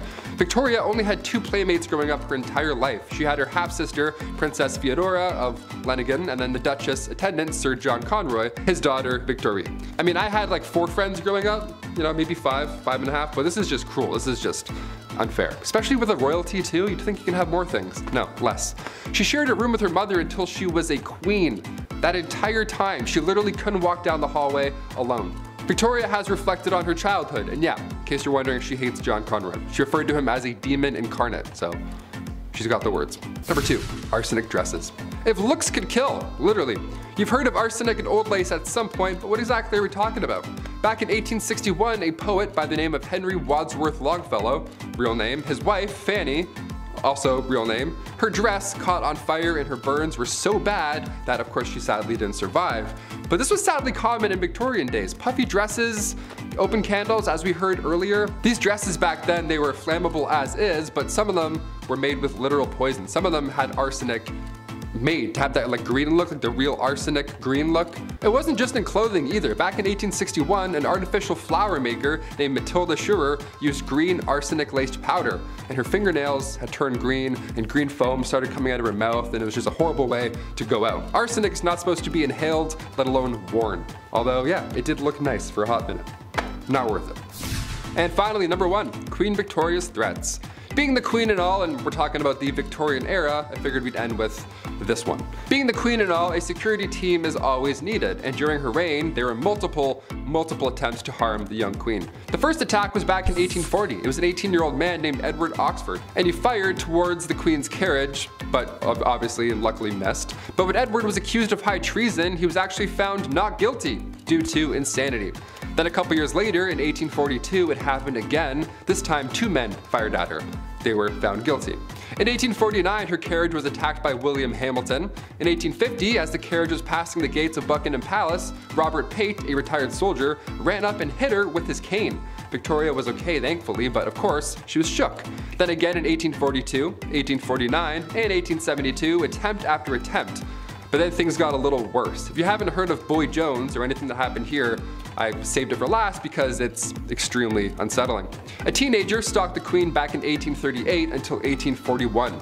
Edward Jones, aka Boy Jones. This guy somehow managed to break into Buckingham Palace more than once. It was some Assassin's Creed type stuff. He just knew some back way, he climbed some window or whatever. The guy just knew a route in, so he would break in and would more often than not just hide under the Queen's sofa. He would sit on her throne sometimes, and one of the worst things ever, he would go through her drawers and like go through her clothes and stuff. It was creepy. He would steal her clothes until eventually and thankfully he got caught. Of all the things you can do, of all the crimes you want to commit in the Victorian era, you're gonna go hide under a couch for 5 years? Okay, I'm glad he got caught, but just so weird. What a weird ending. Number 10, knocker-upper. All right, sounds a little different than its actual purpose. Hear me out. Alarm clocks, they're not great, right? They suck, no doubt about it. Now take the alarm clock and assign that job to a real life person. What does that look like? What does that sound like, rather, at 6 a.m.? That person is called a knocker-upper. A person employed solely to wake up workers at mills and factories on those early morning shifts. Now, going from house to house, using a long pole to knock on bedroom windows, that sounds like the best job ever, right? I can't close the list with this one. This is number 10, for sure. It's kind of fun. If you had this job, well, you're probably not alive anymore. I don't know, unless you live in a weird town. The people at the time were a lot friendlier back then than they are now, so, you know, I'm sure the knocker-upper came around today. Be a little different. They'd probably be on World Star the next day. Knocker-uppers back in the day, thank you. Thank you so much for waking me up. I would have lost $14. Thank you. It was a big deal. It was definitely a big deal. Number 9. The Linkerman. Before the introduction of gas lights on the streets of London, if you were traveling alone at night, well, you'd probably get lost. Because, yeah, even London now I'd get lost, you know what I mean? So that's where a Linkerman would ideally come into play. They'd come in to save your night. What they would do is they would carry with them a torch to help guide your way home. They'd be like, hey, follow me, I know these streets, and then you do it, I guess. It's a little scary. At the end of this impromptu tour, they'd of course expect a little tip from you. Of course, thank you for lighting my path and getting me home. Cheers. Here's 1 nickel. It's actually a lot back then. Here's 1 penny. There we go. They weren't so bad. They were generally pretty helpful in getting you from point A to B, whilst also being able to see 1 foot in front of the other. That doesn't hurt, especially in Victorian London. You get to step on a dirty rat. That'll be gross. It's like a friend walking you home, only you don't know them, and it's the Victorian era, so probably pretty unsafe. 50-50 if you're gonna make it. And their charge was usually 1 farthing or the equivalent of a quarter. The Linkerman, like a lot of the jobs on this list, was actually featured in a lot of art and literature from that era. And there were even a couple famous Linkermen, famous Linkermans, like Lawrence Casey, for example, who was the personal linker boy for the courtesan Betty Careless. Imagine that, your arm must be so strong with that lamp all day. Ooh, it's just like, oh, I can't put it down. Number 8, ghost photography. 1800s ghost photography. Apparently it was a theme or a vibe, I don't know, but there were people that would take the photos of these ghosts. So at one point you would be hired as a professional ghost photographer. On paper, here's your tax returns, that's what I did. The camera, of course, was a hot new invention back then, so tales of ghost and spirit were easily believed, especially when you have a photo of a see-through woman. That probably helps. Sell your tail for sure. Like, ah, here she is. It's like, that's mom. That's definitely not, you just did that in the back room. I don't believe you. A big name in the ghost game was that of William Thomas Stead. He was born in 1849, so now he's for sure a ghost. Stead was the son of a Congregationalist minister, and at the age of 22, he was appointed as editor of the Northern Echo, which was a regional newspaper in Darlington. Yeah, this British medium, Richard Borsonal, featured a photo of W.T. Stead and a spirit. Imagine that. Imagine a day where somebody was awarded the Nobel Peace Prize and they also posed for photo ops with ghosts. Like, can we pick a lane? Science or not? What are we doing here? Number 7, grave designs. Graves, but make them cool, you know? Customize your own pit in the ground. That's fun, that's grim. In the late 1700s, cholera, bacterial infections, pretty much anything floating around your mouth and eyes, it was spreading and it was bad. Not a good thing to ingest. Not an ideal time in history. Many were biting the bullet at this time, of course being gravely ill. But with this came a dark, new, fun trend. Yeah, here we go. The safety coffin. Yeah, let's make your own coffin, DIY. These coffins, God forbid, you were buried alive, while these safety coffins would allow the dead to rise again. Yeah, some Tony Stark guy in the back's like, if you push this, the body will pop back out and come to life. It's like, really? A lot of these coffins were built with extra comfort on the inside and of course a wire, the safety backup wire. This wire ran through the coffin, through the ground, and attached to a bell on the outside on the ground. So if somebody was walking by and they heard a bell ringing beside a gravestone, first of all, it's haunting, well, they know something's up and they can get them out. But folks would get creative with their safety coffins. They would ask the inventor to make them crazy things, like a man named Robert Robinson from Manchester. He had some odd requests. He passed away in 1791, but he instructed his family and watchmen to open the special door on his coffin after he passed. This special door would reveal a layer of glass. Yeah, so if anybody saw any condensation, well, you know he's still alive and get him out. Only he wasn't alive. And now we just have the world's scariest exhibit, just a real life dead man. Let's close that back up forever. I don't want a glass coffin, that's disgusting. Number 6, rat catcher. I mean, obviously you know what's gonna happen with the name the rat catcher. It's gonna make a lot of you out there squirm in your seats, and I apologize in advance. Hit that thumbs up, you know, let's even out the energy. Rats in Victorian England, they were a massive problem. They were everywhere. Every nook and cranny of your home probably had a dirty, fat rat just sitting there with its weird teeth looking at you. From the basement to the pipes, everywhere. It was literally a big problem. There was even an account of them spilling over from royal parks. So imagine that. So of course there's a problem. So of course where there's a problem, there's now a job, right? Someone's got to do something about it. Rat catchers were pretty famous throughout the Victorian era. I mean, of course, brave souls, and they were highly praised in society, but the job, obviously, wasn't too glamorous. You'd be going into dark, dirty places where rats would make their homes, and we'd catch them, and you'd often have to kill thousands of rats every single year. And then deal with that. I don't even know how you deal with those bodies. I was gonna say bones, ew. More often than not, rat catchers would use other animals like dogs and ferrets to help them hunt down the rats, so you have your own little animal posse hunting down other animals. You would feel pretty good. You'd feel like the king of animals almost. Probably not, eh? It's probably a disgusting job. You probably hate it every day. Number 5, dresses too big. This is something I'm glad isn't a thing anymore. I'm not a person who likes to dress up. I'm a simple dude. Casual and comfortable is my forte. However uncomfortable wearing suits is, I like to think I clean up well. And I understand sometimes you gotta wear drip. It's just how life goes. Sometimes you gotta dress up. I just don't think people should be showing up to any formal events in cowboy boots and a pop collar shirt. I've known a few of those people. But what I'm really talking about here is the obtuse size of women's dresses and just the whole culture of women's fashion back then. It's just crazy. Large and overbearing dresses with enough material to use as blankets when you sleep.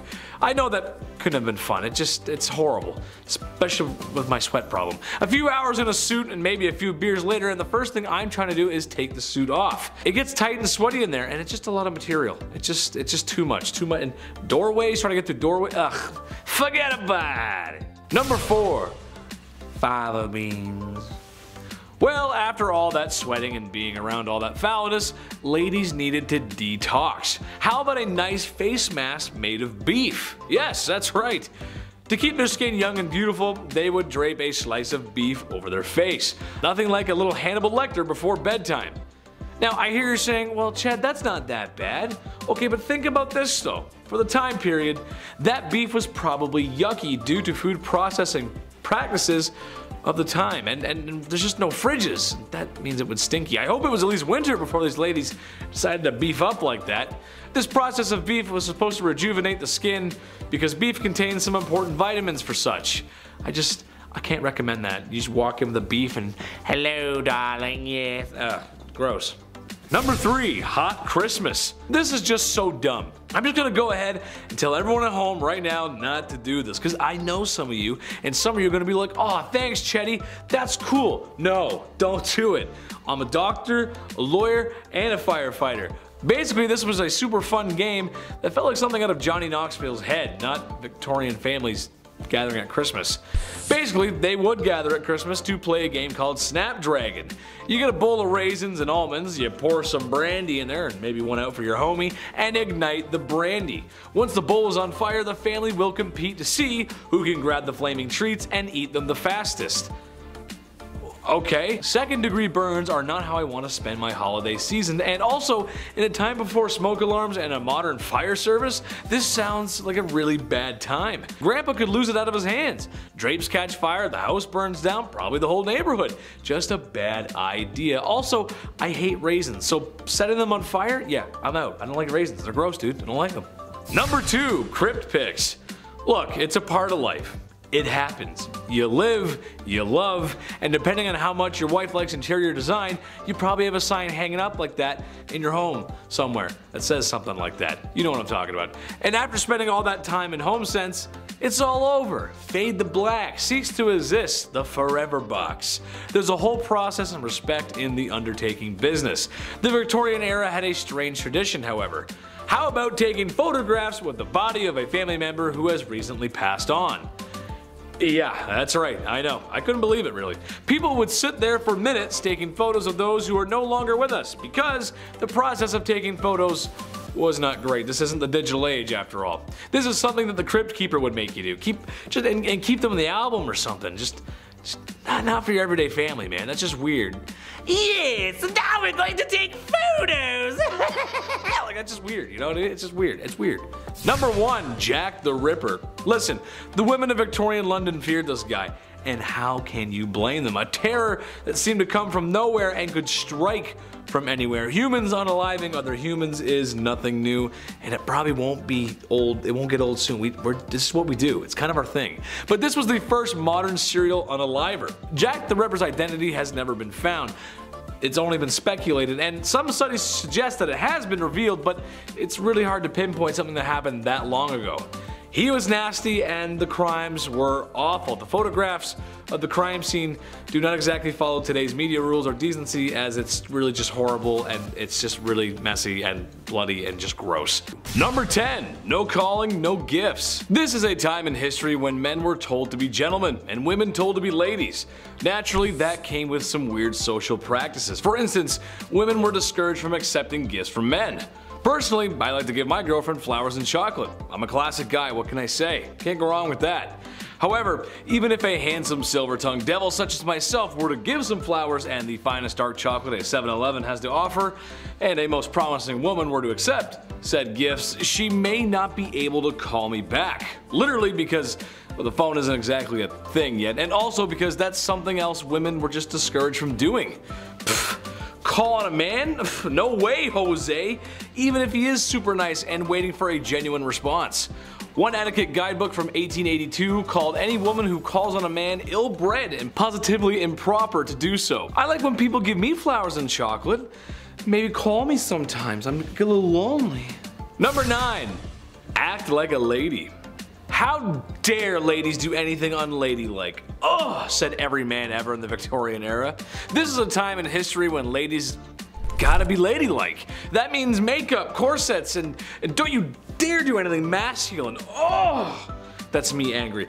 This is still a time when food isn't the greatest either, so imagine if you got an upset tummy at the dinner table. Happens to me a lot. You've got a handsome prince that your parents have arranged for you to marry. When you go to greet him, you do it with a simple gesture, as kneeling to curtsy could turn your linens a certain shade of embarrassment that 1800 stain cleaning technology could never wash away. You'd poop yourself. Where's Billy Mays when you need him, right?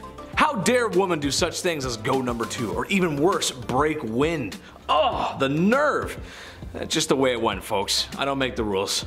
Number 8. Charged with love. Naturally, this was the past, and not being open to homosexuality was just the way it was. Especially when tucking yourself into bed at night alone wasn't allowed either. Homosexuality just wasn't going to happen. They just weren't going to be approved of it. It's just how it goes. It sucks. However, it's almost as if there's been love on this earth since day one, and to stop that kind of love, it's just silly, man. Wherever I go, everyone is welcome on this channel, or my Twitch. Chetty loves everyone, because in reality, this is a time period where you could wind up in jail for that kind of love. And as Austin Powers would say, that's just not very groovy, baby, yeah. Strangely enough, homosexual relationships between women might have been completely overlooked, as they were sometimes mistaken for women being friends. Yeah, I know. Some women even lived together, but given that they probably needed each other for financial support, people just kind of thought that's how it went, and they ignored it. It's like they live together, and like you start putting the pieces together, and it's like, you know, I don't know, something weird going on there. But love everybody, come on, be nice. Number 7, a good thing. If I'm talking about medieval times, there's a good chance I'm gonna bring up the super not cool, not fun, do not condone or support the behavior of marrying a woman at the age of 12. Yucky. In part 1, I mentioned that there was a ton of corners and streets being worked by the only other job besides street cleaners at 3 AM by women. However, after venereal disease was becoming a serious issue, it was getting pretty bad. It was becoming clear that a lot of people who were getting sick were young women, like 11 to 16 age group. Ooh. Which I shouldn't have to tell you is bad. That's pretty bad, dude. When I was 16, I was rocking Black Ops 2, hanging out with my buddies, and partying hard in the summer. I got a lot of good stories, maybe I'll share them one day. Catching all that nasty stuff is no way to spend your youth, so thank God the government changed the age of consent to 16 years old, which I know is not a solution for everything that was going on, but it was a small step forward in the right direction. That's what we like, good history, moving forward. We like that, Chetty likes. Number 6, the seamstress. Being that the Industrial Revolution had started and business was booming, people needed to travel for business, or more specifically, men needed to travel for business, which means they gotta be away from their wives, and that means they are away from the very thing we're talking about today, bedroom stuff. How did men solve this issue? Well, there was no shortage of ladies roaming street corners to aid in that matter. However, there's an option with a little less syphilis. There were aids or early blow-up dolls called travel ladies. Strangely enough, it was stored in a gentleman's hat. What? That's so wrong. Once it was ready to be used, it was inflated and reassembled. This is a quote from an ad from one of the products. It is inflated to the essential part of the woman wanted by a man. That just doesn't sound very good. This is why we have boards of people to check stuff from products before it gets shipped out to the public.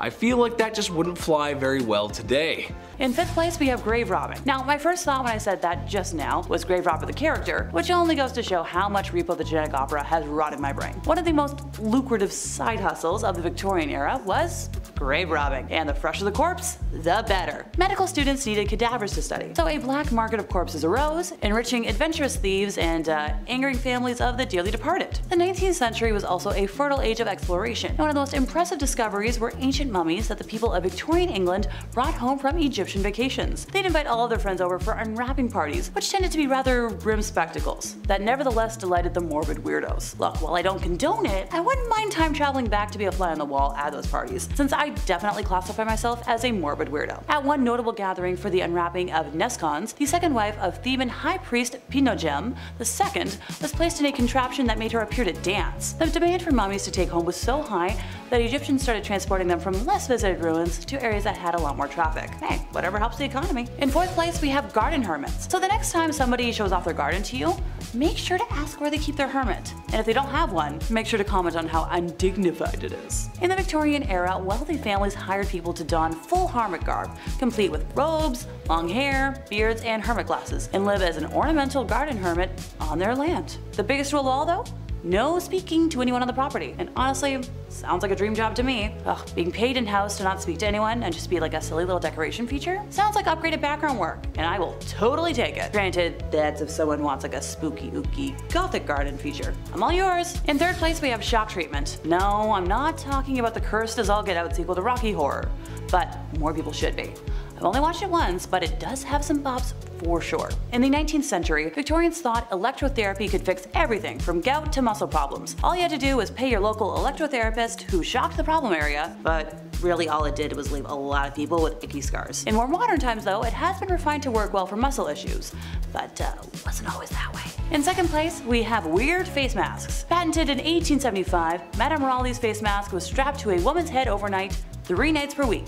That was how you do it, you followed the rules. Made of flexible India rubber, the mask could be filled with unguents and all matters of salves and bleaches to treat the skin. However, the mask did have a second purpose, which was to make the face sweat all night long. Also called the face glove, the device would excite perspiration with a view to soften and clarify the skin by relieving the pores and the superficial circulation. Inventor Helen Raleigh claimed the mask could be used by persons suffering with certain forms of disease or afflicted with a bad complexion, which came in the form of cutaneous eruptions, blotches, pimples, freckles, or fugitive discolorations, and for clogged pores and capillary congestion. So, cure-all? Now, this mask became very popular and led to some market competition. One improved overnight mask was made of flannel, while another complained that existing masks didn't allow for poisonous gases to escape, so she proposed layers of chamois and satin. And hey, if all else failed, Victorian women layered raw beef or veal over their faces before bed. I love a good face mask as much as the next person, but I think I'll stick with what I already know. In first place, we have corpse medicine. The Victorian era ushered in the tail end of corpse medicine, which was the practice of ingesting different parts of the human body to cure various ailments. One popular drink to cure apoplexy mixed powdered human skull and chocolate, while the most coveted remedy mixed skull with booze. To each their own. By the 19th century, most doctors had moved away from this barbarous practice, but medical texts and cookbooks that explained how to best prepare a body part suggested that it was far from dead. To get fresh supplies, people often went to an executioner rather than a pharmacist, paying good money for the freshest of fresh products as recommended by a doctor that was shockingly not accused of being a vampire. I even found a recipe for red fluid marmalade. And that brings us to the end of our list, and people really used to do the craziest things. I'll stick to my modern traditions that are a little less life-threatening. Number 10, Boy Jones. What's more intimate than a stalker? Am I right, ladies? If there's one thing women have loved throughout history, it's having every second of their privacy being watched by some creepy man, right? No. I can only imagine it's been worse since the dawn of smartphones and social media. That must be horrible. Well, as it turns out, there were some real creepwads in the Victorian era too. The Boy Jones was a stalker of Queen Victoria who on multiple occasions snuck his way into Buckingham Palace, one time escaping with a pair of the Queen's underwear. What? Arrested multiple times but still somehow found his way back to the palace. But what they should have done was swap the Queen's underwear for a pair of mine after a shift in the garden center I used to work at. Oh yeah, nobody's coming for you after sniffing those bad boys. Oh! Number 9. Graceful words. This was a time when ladies were supposed to be ladies, and that means manners are on the table and elbows are off. Dresses were worn to not show ankles, God forbid an ankle or wrist bust out. I think more importantly, however, or rather unusual that is that women were expected to talk a certain way. Good evening, Mr. Burrows. You must excuse my tardiness. There was a dreadful man screaming at me because my ankles were shown whilst mounting my carriage. Your what was showing, love? Oh, you hurdle it. I can't believe it. Excuse me. I must be someone else. I don't need to tell you guys how ridiculous that is. I say fly off the handle, ladies. Wear what you want, do what you want. Number 8. Shots. Not the kind I like. Well, I don't know about you guys, but nothing ruins the mood for me and my lady like being fired upon. Yikes. I'd like to stay the night, kid, but the automatic gunfire coming from outside is starting to get to me. See? All gangster impressions aside, things must have been that way for poor Queen Victoria as she was shot in her carriage in 1840. A young man fired 2 shots at her carriage. More attacks would actually follow in the coming years. It's kind of hard to feel that certain kind of way after bullets go grazing past your pretty face. The worst thing that ever happened to my generation was making sure nobody was home when you were studying with your boyfriend. I was too busy playing Call of Duty, but at least I never got actually shot at. You know what I mean? That's just a good thing. Number 7, expectations. Alright, this one goes out to all the married ladies in the audience. Hello, how are you? I'm doing great, thanks for asking. I'm curious as to why you got married and what your expectations were. Did you marry your high school sweetheart and live happily ever after? Maybe you had a shotgun wedding and after one night at the saloon. Maybe you just really wanted to find a nice man and settle down, start a family, be a mother. I think any of those options are great, so as long as you have options. In Victorian England, you were expected to do the latter. Women were expected to get married and have kids, and that's about it really. My question is, why were angles and wrists an issue but giving birth isn't? What I mean is, it's kind of a compromising position to be in. All I'm asking is that the girls get treated fairly and given choices, and be allowed to show some ankle. It doesn't make any sense. You can look at her business down there, but you can't show an ankle? That doesn't make any sense. I'm a magician. Number 6, double standard. Divorce sucks. It's no fun. The person you once loved and cherished is now the villain in your story. I love McDonald's, and I don't ever want them to be the villain in my story. I love you guys. Gotta get those Happy Meals. Divorce is something that isn't new. Honestly, it was probably invented the second after marriage was. In Victorian times, men had the right to divorce their wife if they had committed adultery. Women could not. Well, if you refer to my last part, you know that men were doing more than a little window shopping when it came to women. When men left town for business, they would have hired the services of a woman who patrolled the streets at night. No, I'm not talking about Batwoman either. So men can divorce women if they dare to do what they did on a regular basis. Yeah, that's totally fair. That's good. Equal. Absolutely. Yeah. Number 5. A rat catcher. I know this will make a few of you out there squirm in your seats. Rats in Victorian England were a massive problem. They were everywhere. Every nook and cranny of your house, from the basement to the pipes. There was even an account of them spilling over from royal parks. So of course, where there is a problem, there is a job. Rat catchers were pretty famous throughout the Victorian era, and were highly praised in society, but the job wasn't too glamorous. You'd be going into the dark, dirty places where rats would make their homes and catching and often killing thousands of rats a year. Often rat catchers would use other animals like dogs and ferrets to help them hunt down the rats too. I don't know though, it's gonna be me. Number 4, an upright worker. Upright workers, otherwise known as chimney sweeps, actually started off being children as young as the age of 4. The smaller size of the little kiddos was perfect for fitting inside and climbing up and down chimneys. The little suckers would rub their elbows and knees up against the brick of the chimney so much that they would be scraped raw before callousing. Isn't that lovely? No, it's not. It's horrible. Some children were deliberately underfed to keep them small enough to do the job. Some of them would get permanent lung damage from the dust and smut and smoke from the chimney. Some kids even got stuck in the chimneys. Thank the Lord they eventually passed a law that would make it illegal for anyone under the age of 21 to be a chimney sweep. But even then, 'tis not a profession many would like to have. Number 3, matchstick makers. The idea of a lighter wasn't really a big thing in the Victorian era.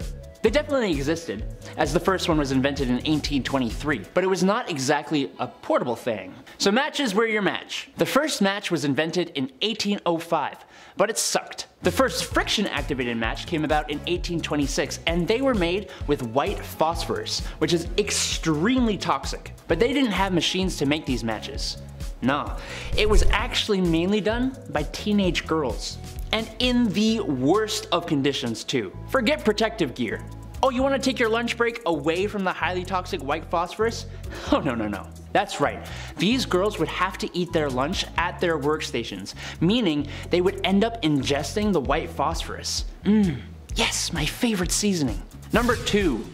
Resurrectionists. Back in the day, medical schools who wished to study the human body only really had access to the bodies of criminals who had hit the end of the line. There actually weren't too many of these bodies around, which led to a good price for bodies that were in reasonably good condition, other than being deceased. This wasn't exactly the greatest idea, as now you've created an opportunity for people with no morals or empathy to go and dig up fresh graves, becoming resurrectionists. A cool name for an absolutely god-awful profession, if you could call it that. The problem was bad enough that people would actually guard the graves of their recently deceased loved ones. No one should have to do that. Number 1, night soil man. Alright, if you need me, I'll be depositing my night soil over in the toilet. Poop. Night soil is poop. And the night soilman? Well, you see, before we had real sewer systems, the night soil you deposited at home would go into a lovely hole in the ground. As you can imagine, these would tend to fill up over time, and that's when you have your night soilmen come in. Yes, His job was to clear out the poop deposits from houses and cart it away in the middle of the night so nobody in polite society would have to see it. But they were always in business, so that makes the job a little less crappy.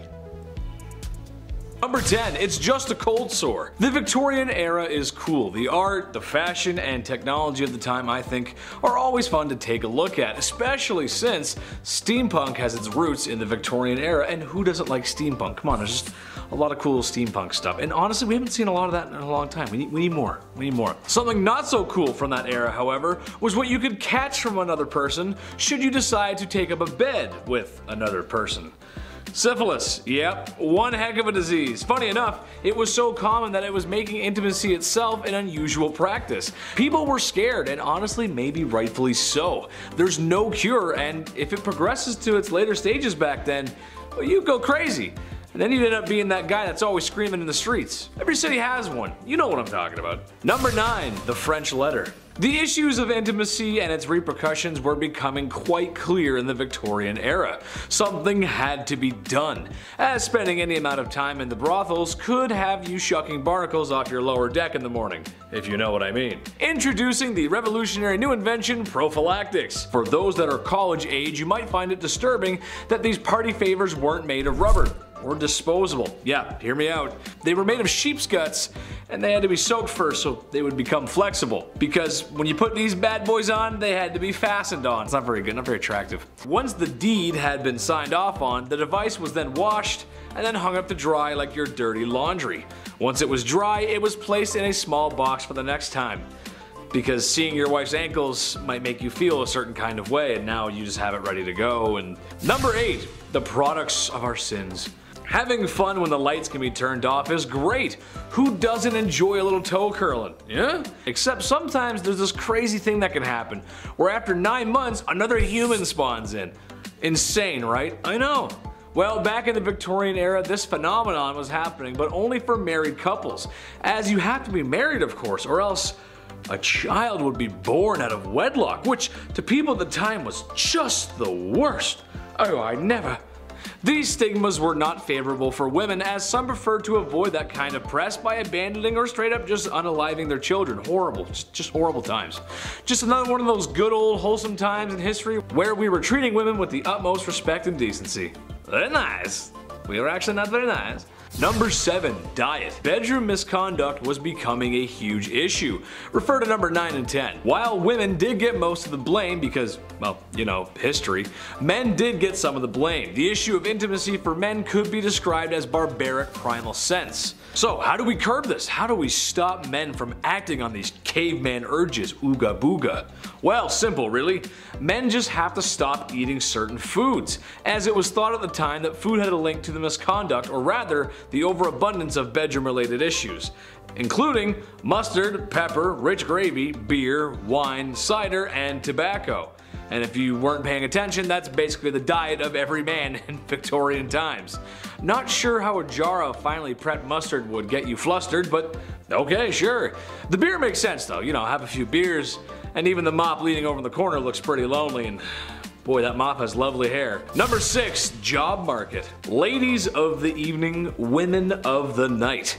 Women who make beds go bump in the night. They were everywhere in Victorian London, a lot. It's partially related to some of the points I previously mentioned. Now, I'm not here to say it's necessarily a bad thing. Personally, I don't think it is. As they say, it's the oldest profession in the book, with an estimated 80,000 women working in the night by the late 1890s. You'd have to be crazy to miss that. I mean, they were literally everywhere. With numbers like that, there's something for everyone and in varying price ranges, as they can be found in brothels or townhomes set up by the wealthy men for their mistresses, pretty much anywhere trouble likes to spawn. Even some artists took advantage of this by living with the gorgeous girls of the evening, as going behind closed doors with one was debatable, but becoming friends? Now that's a social transgression. Becoming friend, how dare you befriend the people of the night?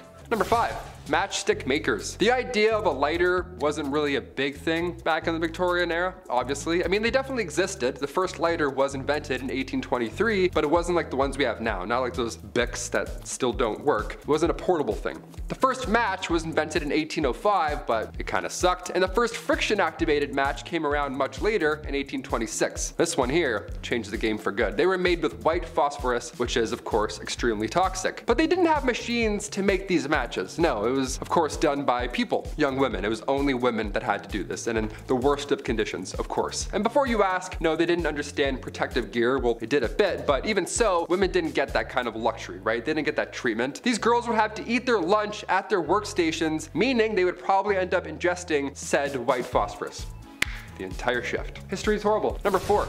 Resurrectionalist. Alright, back in the day, medical schools who wished to study the human body only really had access to the bodies of criminals who had hit the end of their line, right? You're not gonna go dig up someone's wife and be like, hey, mind if I study her? He's like, no, please. There actually weren't too many of these bodies around to begin with, which led to a good price for bodies that were in, well, reasonably good condition to, study up close, other than being, deceased and disgusting. This wasn't exactly the greatest idea, sure, I'll admit that. Now you've probably created an opportunity for people with no morals or empathy to go and dig up fresh graves. And that's exactly what happened. People would become their own resurrectionalist. It's a cool name for a god-awful profession, if you want to call it that. The problem was so bad that people had to protect, they had to guard the graves of their recently deceased loved ones, or else these guys would come in and try and dig them up and sell your nana for like 20 bucks. You have to stay there for 4 nights and guard her. That's crazy. No one should have to do that. The Victorian era sucked. No one should have to do that, or this next one here. Number 3, train engine cleaner. Yeah, this one's gonna suck. It sounds yucky already. For this job, you were required to get into, of course, pretty tough positions to,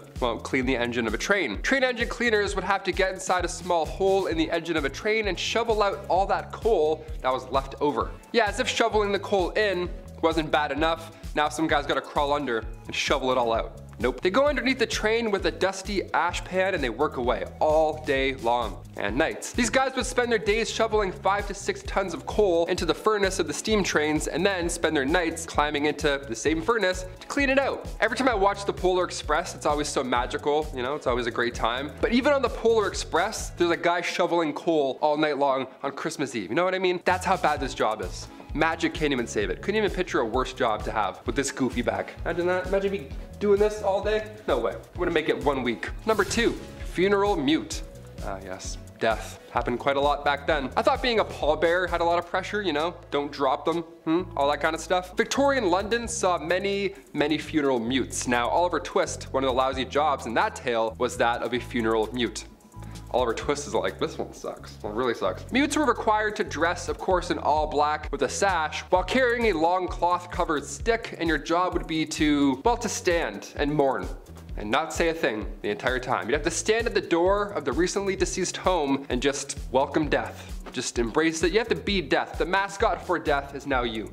Horrible. In Victorian London too, you're gonna breathe in a fresh rotting body. Nice, that's good. I have about 4 days left, thank you. And after that point, you would lead the coffin all the way to the graveyard. Nice and slow, like you were leading a marching band. Only it's not music, it's death behind you. And finally, number 1, a chimney sweep. I remember doing this when I was a kid. Okay, I got some questions now. I'm gonna make some phone calls after this list. I had to do this when I was a kid, but back then it was a lot worse. It wasn't a chore, it was an actual job. This was a terrible job to have in Victorian London, obviously. Chimney sweeps were famously young men, guys. I can't say anything else here, but they were young lads. That's it. History is pretty horrible, right? You could fill it in. 1840 was a good year, all things considered, because a law was passed that made it officially illegal for anyone under the age of 21 to climb in and clean a chimney. Nice. I was 18 cleaning my chimney at home. I had no idea. I could have busted out this law and been like, actually, 3 more years, Dad. See ya. Just moonwalk out of there. I'm not cleaning anything. Just the kitchen for now. I'm not using that tiny little brush. Why do all chimney sweeps have a tiny brush? Give them a bigger brush, Number 10, the hobble skirt. This is a bad idea written all over it. The hobble skirt, also jokingly called the speed limit skirt, was a dress with a very tight hem, making the poor lass who's wearing its movement, well, not having much of it. Can't have the wife running off from her home now, even if that, that meant the home was not a good place and men acted really bad back then. But no, you can't have her running away. Apparently though, some were so tight that it caused women to fall, and in some extreme cases, I can't believe this, those falls were fatal. What? Number 9. Muslin dresses. Honestly, I can see celebrities doing this today. Okay, so the female figure. It's sleek, it's curvy, it's gorgeous. Today a girl's got some options on how she wants to flaunt what her mama gave her. You go, girls. But back then, well, not so much. Except for the muslin dress, apparently, which I find strange at the time, since seeing a woman's ankle could give a guy a stiff neck for hours, if you catch my drift. Essentially, this was a dress that you had to wet first, like a gentle misting, if you will. Yeah, weird, right? And then you'd wear it out. Now, for the summertime, this makes sense, and honestly, I might support this myself, actually. See the curves, stay cool. However, some stories tell us of women who wore this during cooler weather and then got sick. Fashion over function, ladies. Be careful. That's a silly one. Oh, 40 below, I better wear my muslin dress. Yes, I'm just gonna walk out. Number 8, ladies wear. Okay, this is a general one, but ladies' dresses and wear in general was just ridiculous. I mean those big poofy dresses, it just seems like ladies had it rough. When have they not? Wear a dress that's too tight or so big you struggle to walk around. Not to mention the fanciest of dresses have wire or wood cages and frames. Just making walking around more difficult because, yeah, that makes sense. For me, anytime I wear formal wear, I keep an eye out for bathrooms. You never know when you need to go. However, I just can't imagine trying to squeeze the lemon in those bad boys. Whew, that would be difficult. To make matters worse, there are stories of women wearing just regular big poofy dresses and then getting in accidents at factories. And yes, it was gruesome. And yes, they didn't make it out. And no, there's no movies about it. Stop asking. Number 7, pestilence fabrics. Last time I was talking about the Victorian era, I mentioned a few points on fabrics with harmful and dangerous chemicals, which happened more than it should have. It shouldn't happen at all, really. It's kind of sad. Well, that wasn't the only fabric-related issue that was out to get you back then. For example, wealthy people couldn't be bothered to do their own laundry. I hate doing laundry, I don't blame you. I'm not wealthy though. And sometimes would have them washed and taken away by launders who, well, wash clothes to the rest of the city. Being that clothes and washers themselves were poor, or that clothes were just mixed around regardless, well, that was an issue. There was a lot of sickness going around at the time and, well, it was contagious. A lot of times these sicknesses would cling to fabrics and when given back to their customers, well, they could very well come down whatever London was feeling at the time. It doesn't sound like a lot of fun. I think I'll just wear more of my dirty stuff. I'll just wear my underwear for 6 months straight. It was white when I bought it, not anymore, but it's okay. Number 6, lead. Here we go again. Lead, just lead in general. It was used in so much stuff. Seriously, it's scary. Especially because they knew it was harmful. It wasn't a secret, they knew. I was gonna pick one leaded item, but I couldn't. I mean, seriously, I know this is a list about fashion, but it was involved in some clothes making processes, it was in women's makeup, which that's also fashion, and it was in house paint, which I know that's not technically fashion, but it kinda is. Trust me, I used to mix paint before I was an internet comedian. I know the history of paint. Ask me your paint related questions in the comments below. I'm the guy you need to talk to. I mean, it was used in pipes too, and we drank out of those. It's just crazy. Now, it is one of those things that minor exposure to is fine, sure, but the thing was with fashion and beauty is that you probably would use said product every day, like the clothing or the makeup, and especially the makeup of the ladies. Lead poisoning symptoms include headaches, stomach pain, constipation, infertility, and memory loss. Yikes, that's not fun. We don't like that here. Number 5, big polluter. This just doesn't make any sense. It never did to me, and it still doesn't. But in case you didn't know, self-pleasure was a big no-no, commonly called self-pollution, which honestly is very funny to me. That's just hilarious. Don't self-pollute yourself, Chris. That's bad. Don't do that. That's naughty. It was a sin and thought to be a cause for many ailments. I'm sure you've heard the classic saying that for guys, if you decided to go bump in the night by yourself, there's a good chance you'd need a walking stick because it would make you go blind. Women were also targeted, however, as for any pearl polishing by women was thought to be hysteric and needed to be treated for such. Look, the truth is, any man who wants to wax his carrot or woman tuning a one-dial radio should be able to do so without judgment of society or medical remedies of snake oil doctors. Love yourself, love everybody else, and just as long as the bedroom door's closed, you're good. Just don't do it in public, you're good. Number 4, shake and bake. I'm something of a scientist myself, but that doesn't mean I know everything, and if you actually need to learn something about health and safety, take it from a professional, not a second-rate John Candy. However, when coming across this fact, I just had to share it, because with my medical knowledge, this just doesn't sound right.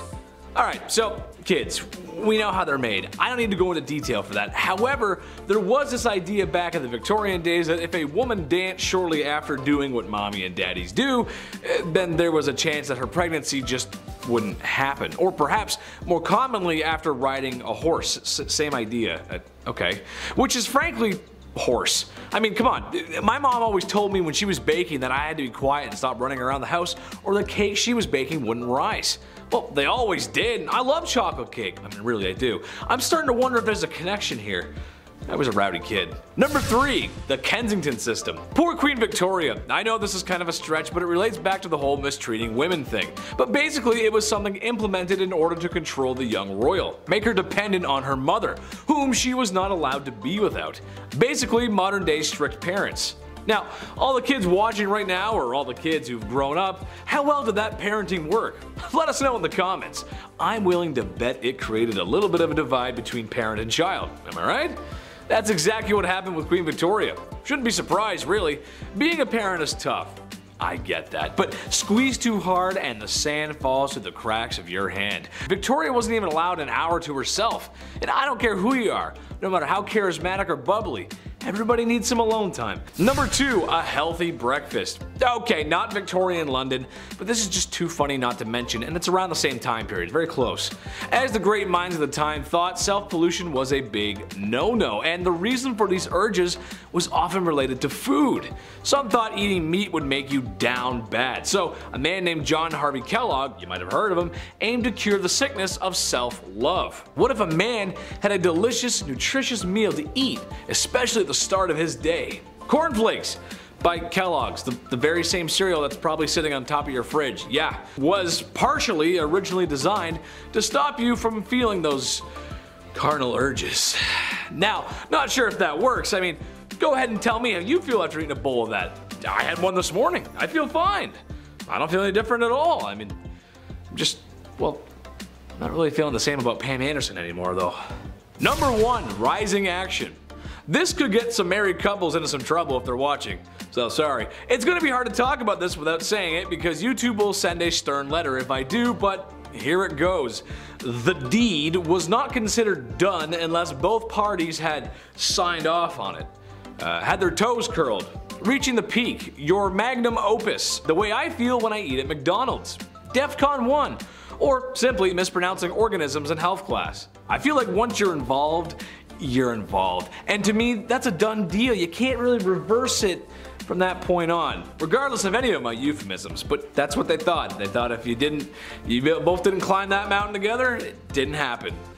'Cause science. Number 10 is chloroform the hiccups away. Nowadays we know a nasty case of hiccups is curable by just holding your breath or chugging a bunch of water. But if this was 1899, you'd be prescribed chloroform. Known by many as the mysterious liquid on the rag placed over someone's face to make them faint in many period pieces or cartoons, chloroform gained popularity after Queen Victoria demanded its usage during her labor in 1853, after having been denied it in her previous labors. By taking these lengths to reduce the annoyance of hiccups, your vital organs may pay a steep price. Chloroform has the potential to damage the nervous system, lungs, and trachea, as well as the liver and kidney when exposed long term. This is just one of many medical remedies that we'll be covering from the first Merrick Manual of Diagnosis and Therapy, the oldest continuously published English language medical textbook. All the quack treatments in our list today used to be found in this mass encyclopedia. For instance, number 9 in our countdown is smoke inhalation for asthma and other lung conditions. This may be one of the more counterintuitive remedies on our list, as it's easy to see now that smoke is not beneficial for asthma at all. Through the late 19th and into the next, however, inhaling smoke or smoke, as well as stramonium, a hallucination-inducing nightshade, as well as lobelia, known for its sedative properties, were popular treatments for asthmatics. Asthma is caused when your airways can narrow or swell while producing excess mucus. Smoking, meanwhile, has been shown to eventually reduce the number of cilia, the lungs' filaments which help transport mucus into the lungs, which only leads to the worsening of asthma symptoms. This wasn't the only weird tobacco smoke belief, however. In 1872, an English newspaper talked of tobacco smoke enemas, which even reported that hundreds of lives might have been spared by the tobacco smoke enema. Okay, Weird enough. Plasters, no, not the British word for band-aids, is number 8. This medical treatment was said to have sucked the badness out of a person. They were like a nicotine patch made up of a thin layer sheet of wax as well as leather, and it was able to stick onto the skin. In the wax there were remedies such as lead, opium, frankincense, tobacco, etc. This mix would be applied while still warm to ensure the adhesion of the plaster. Plasters were sold to anyone of any age and came in many different shapes and sizes so that they may be applied to different areas. What were they used for?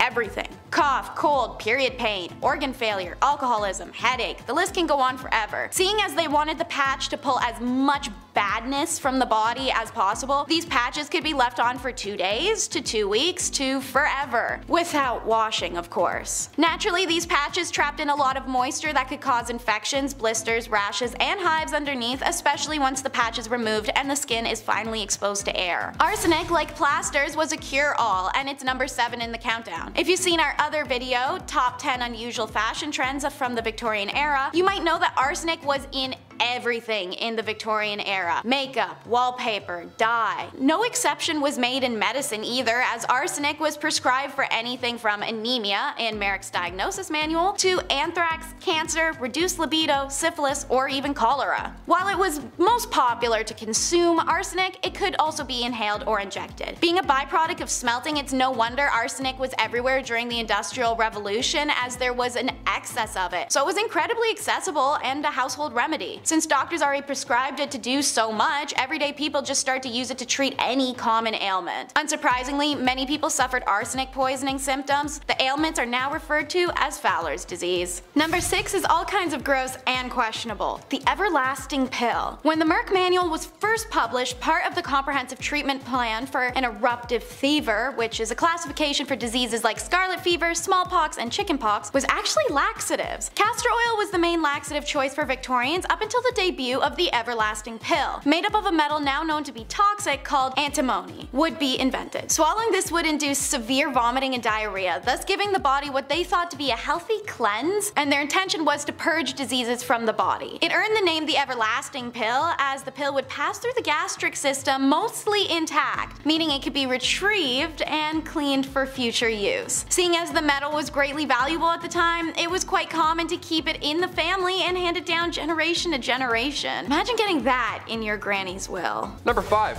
Gym Day. Believe it or not, there were around 200 gyms all across Europe during Victorian times. Dudes were getting shredded. Why not? They're like, hey, we don't have dinner, but might as well just work out. These gyms weren't bright, they weren't open, they weren't well ventilated, motivating, safe, none of those things that you need today. No, Victorian gyms were reserved for the upper class. Yes, of course, grab your pocket watch and your blazer, Ezekiel. We're doing some bench pressing today, I guess. Yeah, grab your monocle, for sure, you're gonna need that. These machines also, they were not ideal to work out. They were designed as antiques first, rather than, you know, their fitness purpose and safety purpose also. Like, half these look like saw traps. There's no way I'm gonna be bending my arm around any of these Victorian devices. Even the machines today at the gym, I'm like, no way, no thank you.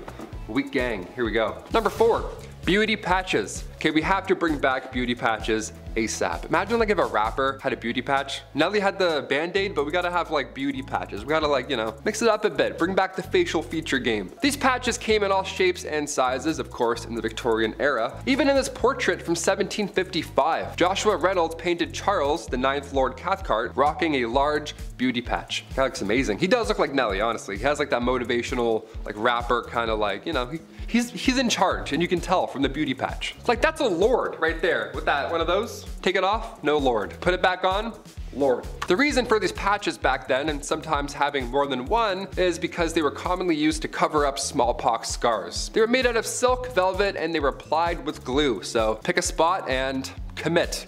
It's gonna be there all day. These patches were dark black, and they were meant to make your pale skin pop. Of course, pale skin back then made everyone faint.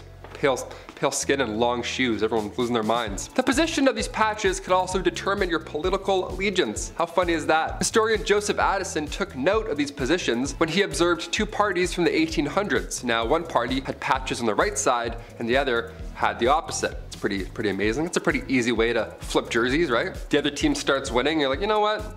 Check it out. Now I'm on this side. Prove it. Number 3, chimney sweep. Terrible jobs, here we go. I remember when I was younger, I had to sweep the chimney in the house, and I loved it. I thought it was cool. I thought it was like a little safety, like secret room. I don't know. It wasn't safe at all, actually. It was just a dirty room. Had a little broom too. I always loved using that little broom. Little tiny sweeps, one at a time. Little tiny bag to go along with it. So gentle. This was a terrible job to have in Victorian London, obviously. Chimney sweeps were famously young as well. I can't say anything else there, but these guys were young lads. History is horrible.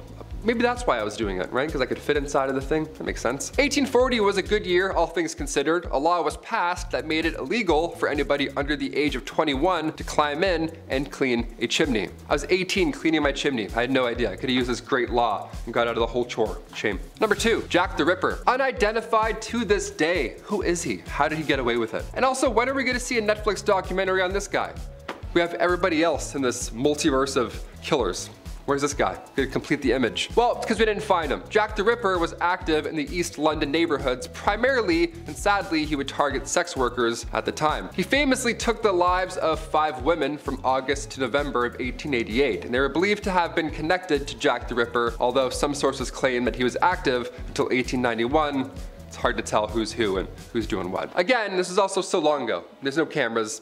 Hard to catch someone. Many believe Jack the Ripper had some anatomical knowledge due to the way that he left his victims as well, which is creepy. While there were some suspects, including a member of the British royal family, believe it or not, Jack the Ripper was never identified, so. Yeah, that sucks, really. We gotta find him. Can't, but we gotta. And finally, number 1, mudlarks. Yeah, we'll get dirty for this last one here. Why not? Victorian London around the 1840s, it was a bit of a mess. Everyone was sick, a lot of sore throats, to say the least. The jobs that were available, they sucked. They certainly didn't help you, survive. The jobs that were available had you catching rats and crawling into sewers. One of the worst jobs to have was that of a mudlark. Now, as the name hints towards, a mudlark involved getting in deep in the mud and muck that would build up alongside the Thames River. Yeah, that dirty river back then. They're like, yeah, just go through the lining of that. See what's in there. Ugh.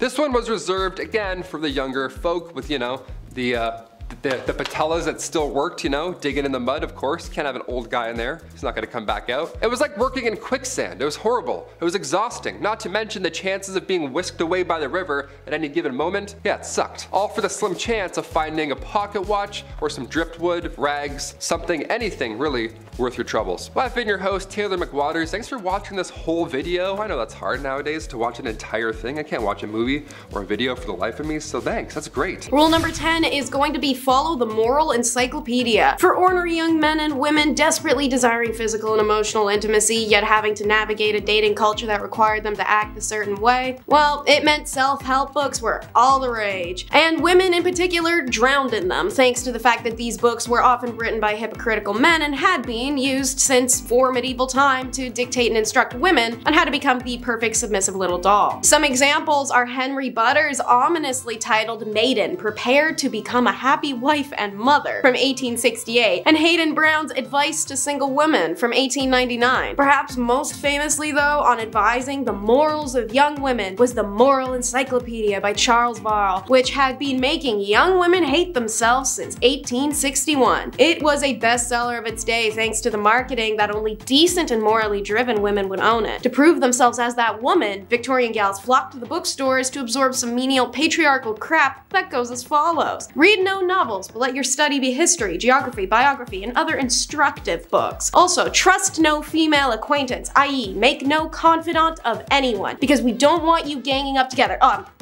Possibly breaking your feeble tongues, having a conversation. Oh, and if you get a pimple, expect nobody to ever love you again. To quote, remember that whereas the character of a young lady is considered angelic, and blemish in it would withdraw the respect men have for you. Rule number 9 is to follow a handbook of etiquette for ladies. Following on a similar sales tactic of gaslighting, only perfect and honorable women know all the rules of etiquette. Oh, you don't? Oh, well, that's such a shame. Now you lose all your honor. You know, though, I can help you out. It's pretty convenient that right here behind me, I have this book I wrote and it has all the rules. I mean, I can give it to you so you can restore your honor if you give me like $30, I don't know. So, what's in this immensely popular bestseller from the 1860s that bullies women? Well, I'm so glad you asked. First up, keep that bling to a minimum, mamas, as you should never wear mosaic gold gold or paste diamonds. They are representative of a mean ambition to appear what you are not, and most likely what you ought not to wish to be. You got a problem with that? Well, sucks. Pipe down, because it's better to say too little than too much in company. Let your conversation be consistent with your gender and age. Don't forget to never talk about yourself either, as such discussions cannot be interesting to others, and the probability is that the most patient listener is laying the foundation for some tale to make you appear ridiculous. If you do open your mouth and your choice is to be a dirty joke, girl, BFF, because a double entendre is detestable in a woman, especially when perpetrated in the presence of men. No man of taste can respect any woman who's guilty of it. Oh, my personal favorite. Did you break something while a guest in someone else's house? Nah. As a lady, you can't do that. It's not possible. Pretend like nothing ever happened. Don't own up to it and gaslight your host. If at another's house, should you break anything, do not appear to notice it. Your hostess, if a lady, would take no notice of the calamity, nor say, as is sometimes done by ill-bred persons, oh, it is of no consequence. Rule number 8 is having a dress for all occasions. Should you not? Well, that's not proper etiquette. As a middle or upper middle class Victorian woman, your job was to spend your day like a Bratz doll, changing every few hours. This is because of the strict etiquette of the time, which dictated that certain dresses were for certain activities, which meant you had to plan your errands around your outfit changes that made it possible for you to run your errands. Isn't that fun? Women would start with the morning time dress, which was relatively comfortable by Victorian standards. However, for us, it would still feel like wearing an iron reinforced tube sock on our entire body. It was simpler in appearance and designed for only the home. Want to take a stroll in the park? Out of the morning dress and into the walking dress. The skirts are shorter by several inches and didn't have a train, so they weren't dragging a leaf pile behind them as they went. The materials were usually rich in color and pattern to be admired amongst the greenery. When women returned home from their daily walk, they would change into dress number 3, or the afternoon dress for receiving visitors or visiting others. The skirts had a longer train and the neckline was usually a little lower. After some visiting time, dress number 4 gets whipped out for dinner, and it was the most formal of all casual dresses. Usually silks, satins, velvets, exactly the type of precious material you want to spill food on. Ball gowns weren't for regular wear, but they were required for fancy occasions, so you had to own them too. Rule number 7 is to mourn properly. Another dress all women owned was an all-black morning dress. They kept these bad boys on lock for whenever someone died, which was arguably something to look forward to in the Victorian era. Thanks to Victoria being the most extraordinary and dramatic woman of all time when her husband Prince Albert died in 1861, and she spent a bajillion years dressing like a vampire and wearing black mantillas, it set this bizarre fashion and mourning standard that metamorphosized into literal rules. If one was to ignore these rules, it was seen as incredibly offensive to the deceased. Self-help books dedicated to making men and women better at exerting dramatic woe were pretty common to see on bookstore shelves. So, a mourning rule for women was, should her husband die, the widow was expected to mourn for no less than 2 years, while mourning for parents and offspring only lasted a year. Relatives such as grandparents and siblings would only get 6 months. They dole it out like family inheritance. Is a little weird. Queen Victoria had favored black crepe, and it became one of the only fabrics that was permissible for mourning clothing. Luxurious silks and satins weren't permissible, only itchy and abrasive materials that chafed the sadness right into you. Women would often wear merino or cashmere instead. No jewelry or ornamentation was permitted unless it served a functional purpose like a button or a clasp, or unless it was a bunch of the deceased's hair and teeth braided in a pattern together in the jewelry. Don't forget your big black hat and grandma's doily tablecloth you dyed black to throw over your face and body. Enjoy looking like a corpse for 2 years. Rule number 6 is to glove up. We love to joke about the whole, oh no, if you show your ankle, you're a Victorian W word. But weirdly, hands were actually way more of an issue. The ankle thing was just because men were still trying to look up women's skirts, even when they were so long the ends of them entered a room 15 minutes after the wearer did. Fingers were actually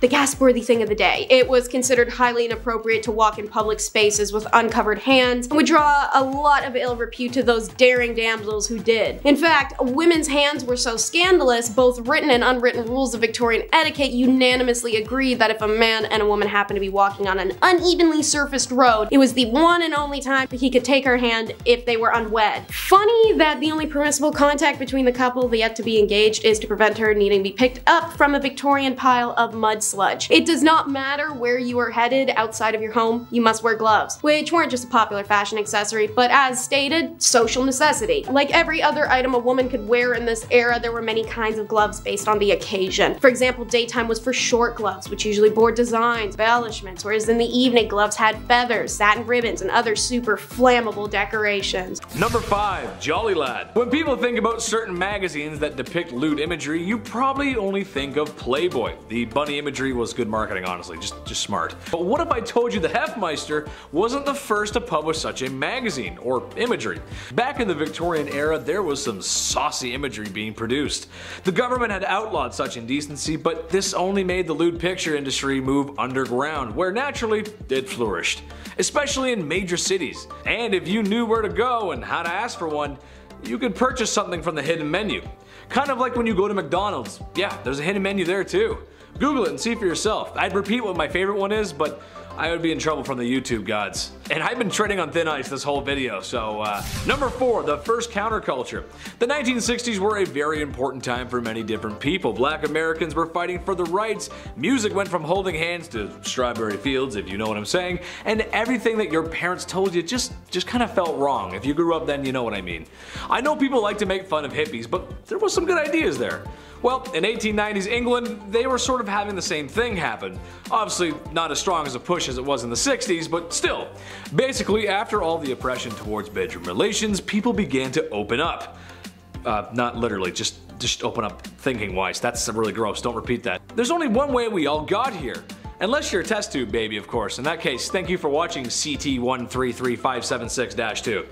To some historians, this makes sense. When you push and push for things to happen or ban, eventually people will push back, especially if it's something like bedroom time. Everybody likes a little bit of bedroom time. Valentine's Day wasn't too long ago. Remember that? It was good. It was fun. It was good fun. Number 3, Jack the Ripper. While the man's numbers don't compare to any of the other horrible people in history, he's unusual because of his brutality and the fact that he was never caught. Jack the Ripper was maybe the first modern serial unaliver. He haunted the streets of Victorian London and is responsible for claiming multiple women's lives, women of the evening to be exact, and they began to know the name Jack the Ripper. Now, we'll probably just have to show you pictures of Victorian London or maybe some B-roll of a shadowy figure because there ain't no way we can show the crime scenes. There's probably a dozen different theories on who done it. Some say it was multiple men using his name as an alias, some say it was Prince Albert, there's even some who suggest that he was a she, and which explains why women were so easy to go off with Jack. That actually kind of makes sense to me at least, and why no one really would be looking for a woman back then. Kind of makes sense. Anyway, be careful out there ladies, just be careful. Number 2, Queen Victoria. It seems old Blighty herself may have been a tad more promiscuous than you'd think a royal to be. Well, not with other men, but her husband, who in her diary claims to be the love of her life, which honestly is kind of sweet and romantic. That's nice. One thing that I find interesting, however, is that while lewd images were outlawed, the Queen may have commissioned a painting of herself that was quite risque for the time, to gift to her husband, of course. Hypocrisy much? I say lewd, but it was probably just in her loose-fitting clothes, with maybe like an ankle showing or something. Still, unusual behavior for the Queen.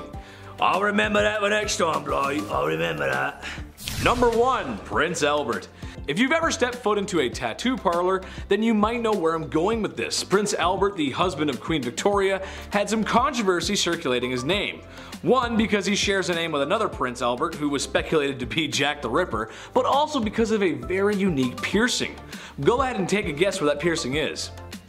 Yeah, I didn't think so. As a man, if your anatomy could be described by an internet comedian using moderately funny euphemisms, then the piercing would go through your German army helmet. That makes sense, right? The horror. The absolute horror. It's rumored that he had one of these piercings. Did he? I'm not sure. But if it means anything to you, Nicholas II had a tattoo, so it's not completely out of the realm of possibility. Number 10, Queen Victoria. It's old Blighty herself, Her Royal Majesty and Queen of the British Empire. Queen Victoria. She's responsible for a lot of things, including a nice long holiday in the summer where dads get to be irresponsible with fireworks. Nice. All fun jokes aside, she was the queen of the monarch and she wasn't the worst queen ever, but during her reign the British Empire had never really been stronger, as it took part in absorbing many smaller nations into the empire. And they didn't ask nicely, if you catch my drift. India, China, and a lot of parts of Africa. Africa had a rough time back then. It was pretty hard for that continent. They all felt the wrath of the Queen's expansionist fist. It's really sad actually, goddamn. Number 9, thieves. Times, specifically in Victorian London, weren't the best. It most certainly wasn't the cleanliest place on earth, and there were orphans asking for more porridge. I don't know. I didn't read the book, guys, sorry. Lack of rights, social expectations and pressure, and a lot of double standards. Honestly, it just wasn't an easy time for women. Well, it shouldn't really come as a surprise, but thievery and pickpocketing were often done even by women though. I mean, what choice do you have at that point? The idea of ladies was so ladylike or elegant that it wasn't possible, or at least people thought it wasn't possible, that they could be criminals. What a backhanded compliment. Well, are women a criminal? I certainly don't think so, sir. It's not possible. It's very possible. There are tons of thieves and pickpockets. That's just ridiculous. Number 8, Jane Toppin. Take a trip with me to Boston. We can see Bunker Hill, Old North Church, and Faneuil Hall. Ooh, cool. We could also visit a very nice nurse from the 1880s who was taking care of the elderly. Jolly Jane, as she became to be known, was a nurse who took care of the elderly. And by take care, I mean the same way you took care of your first hamster. Yeah, not so great, was it? Now, how did he know that? I know. She would dose up the old geezers with a healthy Keith Richards-sized dose of morphine. Yeah! There's only so much rock stars that can handle that level of rock and roll. And guys, Grandma and Grandpa, they're not one of them. They can't handle that kind of stuff. After that, she would lay down with them and just like chill with the body, because that's what you do. Ugh. Before she was caught, there was an estimated 31 grandmas and grandpas not at the dinner table after having her as a nurse. I'm just gonna lay down right beside you. It's gonna be great. Just gonna lay down. Number 7, Typhoid Mary. My mom wasn't the best cook on planet Earth, but God willing she tried. You know, she really put in a lot of work. Excuse the meme here, but she makes a mean spaghetti though. God, I love mom's spaghetti. I really do. And her cookies. Oh, she makes the best cookies. Everyone should agree with me in the comments section so I can show my mom and tell her she hasn't made cookies in a while. Tell my mom to make some cookies. It's time she makes cookies, man. They're so freaking good. They're the best on earth, I swear. Well, my mother is okay. She doesn't make up the Gordon Ramsay standards. But that's okay because no matter how well Typhoid Mary made the lamb sauce, it was always gonna make people green. As Typhoid Mary was an asymptomatic carrier of typhoid fever. Yes, that's what we're talking about, Typhoid Mary. Crazy enough, after she found out that she was asymptomatic with typhoid, she insisted upon cooking. She kept going, which got more people sick. Surprise. She was forcibly quarantined multiple times in her life. You can't make this stuff up. Please stop cooking, you're sick. I'm gonna do what I want, you can't tell me what to do. Number 6, Belle Starr. You know, for those who enjoy adult entertainment, her name kind of sounds like it came from there, right? Anyway, she was a cowgirl and outlaw in the 1880s and in the Lone Star State. She was married to an Indian and oftentimes as a couple would offer help to other outlaws needing refuge at their ranch. In 1883, her and her husband were caught trying to steal a horse. Very RDR of them. And spent time in the old slammer. They continued their outlaw ways until it all went Dutch Vanderland, meaning it didn't go very well. One day, like any other good western, a stranger had come to the ranch, kind of out of nowhere, and gave Belle Starr a taste of the law.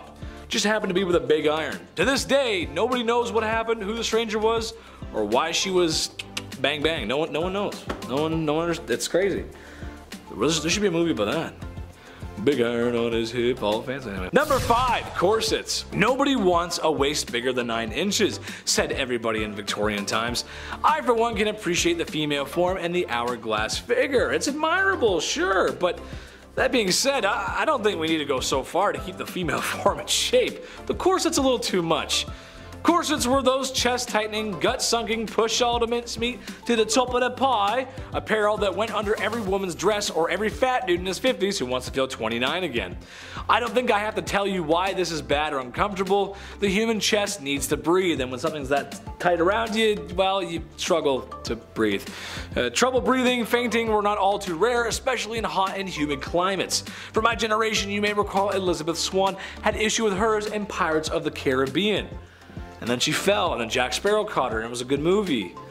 But the corsets, I can't get behind them. Number 4, foot binding. While not exclusively done in the Victorian era, it was started in ancient times and continued all the way up until the 20th century, thus includes the Victorian era. A Chinese fashion tradition that takes women's feet and binds them and squeezes them until they begin to change shape. Poor ladies. Again, I don't think I need to tell you that forcibly changing bone and muscle structure in your feet just for fashion is a bad idea. I think you all know that. For starters, it doesn't look right. After years of binding, the shape of the foot drastically changes. Secondly, the health risk of doing such is not worth it. Oftentimes toenails fall off or become infected. Ugh, gross. Bones break and pierce skin. It's a bad time all around. Thank God we stopped doing that, right? Jeez. Oh, thanks. Number 3. Lard wigs. Wigs have been around for a long time. If you're a fancy politician from Washington, you wear a powdered wig, singing Yankee Doodle Dandy all the way to the Capitol building. Balding men, women, or really anyone can wear a wig. It's really for everyone. What I'm getting at is it's been around for a long time and we've come a long way. Given enough time and asked to tell the difference, I probably couldn't. I really couldn't point out a wig if you showed me. So we're getting really good at it these days. That being said, in the Victorian times, wigs were quite common and were fashioned with a peculiar substance. Lard, yes. Imagine every day of the week without proper baths or showers and living in close proximity to the Thames River. And you take a handful of pig lard and just slather that in your wig to style it. Put a gross sound effect in there, just gross sound, ugh. Can you imagine the smell? This is the most offensive hair crime since frosted tips in the early 2000s. Those were a big mistake too, I gotta say. I had them, but there's only one man who can pull that off. And he's in Flavortown, you know what I'm talking about. Number 2, German helmets. 1914 was the end of the Victorian era and the beginning of the modern era. It's actually a very fascinating time. It's kind of like modern meeting the past. Really cool. Well, fashion just doesn't mean civilian. Anyone who's ever spent time in the Marine Corps knows that they gotta look their best. Wow, Marines. The Empire of Germany was no different in 1914, and a lot of German soldiers wore helmets with an ornamental spike, like a Koopa from Super Mario. I know you guys have seen the movies, you've seen them. Except the main issue here wasn't an overweight Italian plumbers jumping on their heads, but the war and the enemy itself. World War I was fought in a lot of trenches, so it's kind of awkward when you can see a bunch of little spikes moving up and around the enemy's trench. It's also kind of dangerous to have an extra piece on your helmet, as you can get caught in weird places like barbed wire, and yes, if you're wondering, sometimes they were used in the absence of a good melee tool. Yeah, you'd be correct, sometimes they did. You gotta do what you gotta do. Oh, brutal. Number 1, French uniforms. More World War I, but it's still Victorian. It counts, I promise. While the spiked helmets were a very bad idea, they were shortly phased out. They learned their lesson. However, the French stood up and said, no, I have a worse idea. Also, shout out to France. You guys get a bad rap for the war, but it's really your war. You guys rocked it, man. You guys are the best. Love France. Anyway, the French uniforms were a little bit of a mistake. In a classic case of fashion over function, kind of the theme of this list, they wore very bright and blue-red uniforms. Now, I don't know if you've noticed, but bright blue doesn't exactly blend into an environment, thus it made French soldiers a very easy target. Everything's like gray, black, and brown, and you're just wearing bright blue and red pants? Yeah, you're not gonna make it far, Chief. Starting our list off at number 10, the first postage stamp. Nice. Who's the first guy who licked a stamp? Why'd he do it, right? We'll start off with stamp facts. Why not? I know there's a couple pen pals out there that still use snail mail. That's cool. This one's for you. May 1st, 1840, the world's first ever postage stamp was sold, of course, for 1 penny. Pretty cheap, nice, we love it. This sale changed history. Now on the stamp was of course a portrait of one Queen Victoria, world's first ever profile photo for a letter. Here we go, they're like, oh, who is this? Who's this little person here? Of course this caught on. Definitely caught on. More than 70 million letters were sent within the next year. And then that tripled only a few years later. And of course it thrived for 40 years. Do you still use letters? If so, write into us. Write some fan mail. Forget the comments. Write into us with a pen. With your autograph too, where you live. Yeah, no one's doing that anymore. Number 9, Alexander Graham Bell. I have no idea how phones work. I know it's vibrations and signals and I have to do this occasionally to help it out, but scientifically, nothing. I can't wrap my brain around this technology. Still, I'm 28 years old and I have YouTube. Couldn't tell you. If I was sent back in time right now, I wouldn't beat Alexander Graham Bell. I would just watch him and wouldn't change history one bit. Guy's a wizard. On March 7th, 1876, Alexander Graham Bell received a patent on his invention, the telephone, and just 3 days later, he made it work. Somehow. The world's first phone call was of course to his assistant, Thomas Watson. Now I'm from the generation that had T9 and I thought that was bad. I also didn't have that, one of these, where you have to like go around and around a bunch of times. T9 was way worse than anything. You have to Morse code message all your friends. Ugh, we have it too easy today. Never forget about Alexander Graham Bell. Hit that thumbs up on your smartphone for Alexander Graham Bell. How? How does it work? Hello? Number 8, Queen Victoria's death. You may have heard the phrase, the sun never sets on the British Empire. Sounds very Westeros, doesn't it? Sounds like the British Empire is in an alternate universe or something, I don't know. But this is meant in a literal sense. On January 22nd, 1901, the Victorian era came to a close, of course, after the death of Queen Victoria herself. She passed away at age 81, and Queen Victoria was succeeded by her oldest son, King Edward VII. Now, at this time, the British Empire literally took up more than 1/5 of all of Earth's land. So the sun actually did not set on the British Empire. It's a real phrase. It's not just a fun bit there. Number 7, Queen Victoria's 8th child. First of all, 8th? Kudos. Here's a fact that we don't talk about enough. Let's do this. First of all, I have no idea what it's like to give birth. I hear the comparisons and what it feels like, whatever, and it makes me want to faint. It's like peeing a watermelon or something like that. I'm gonna faint just talking about it. The fact that you can endure this pain is beyond me, and the fact that you want to as well, kudos. Now imagine being the queen and having the public, like everybody, talk smack about you and how you decide to give birth for the 8th time. Yeah, April 7th, 1853, Queen Victoria decided to use chloroform as an anesthetic delivery. Now everybody at this point that, wasn't a scientist, they were sure to voice their opinions on the matter. It was a huge controversy, although this act directly spread the awareness of this medical advancement. I mean, yeah, it sounds, they're like, yeah, don't do that. But can you do that? We don't really know. We're eating bread. Number 6, grave bells. Oh, this one gives me chills. Here we go. In the late 1700s, cholera, bacterial infections, and anything and everything was spreading. It was not an ideal time, wasn't very safe. Many were biting the bullet at this time, sadly, of course, being gravely ill. But with this came a dark trend, the safety coffin. Yeah.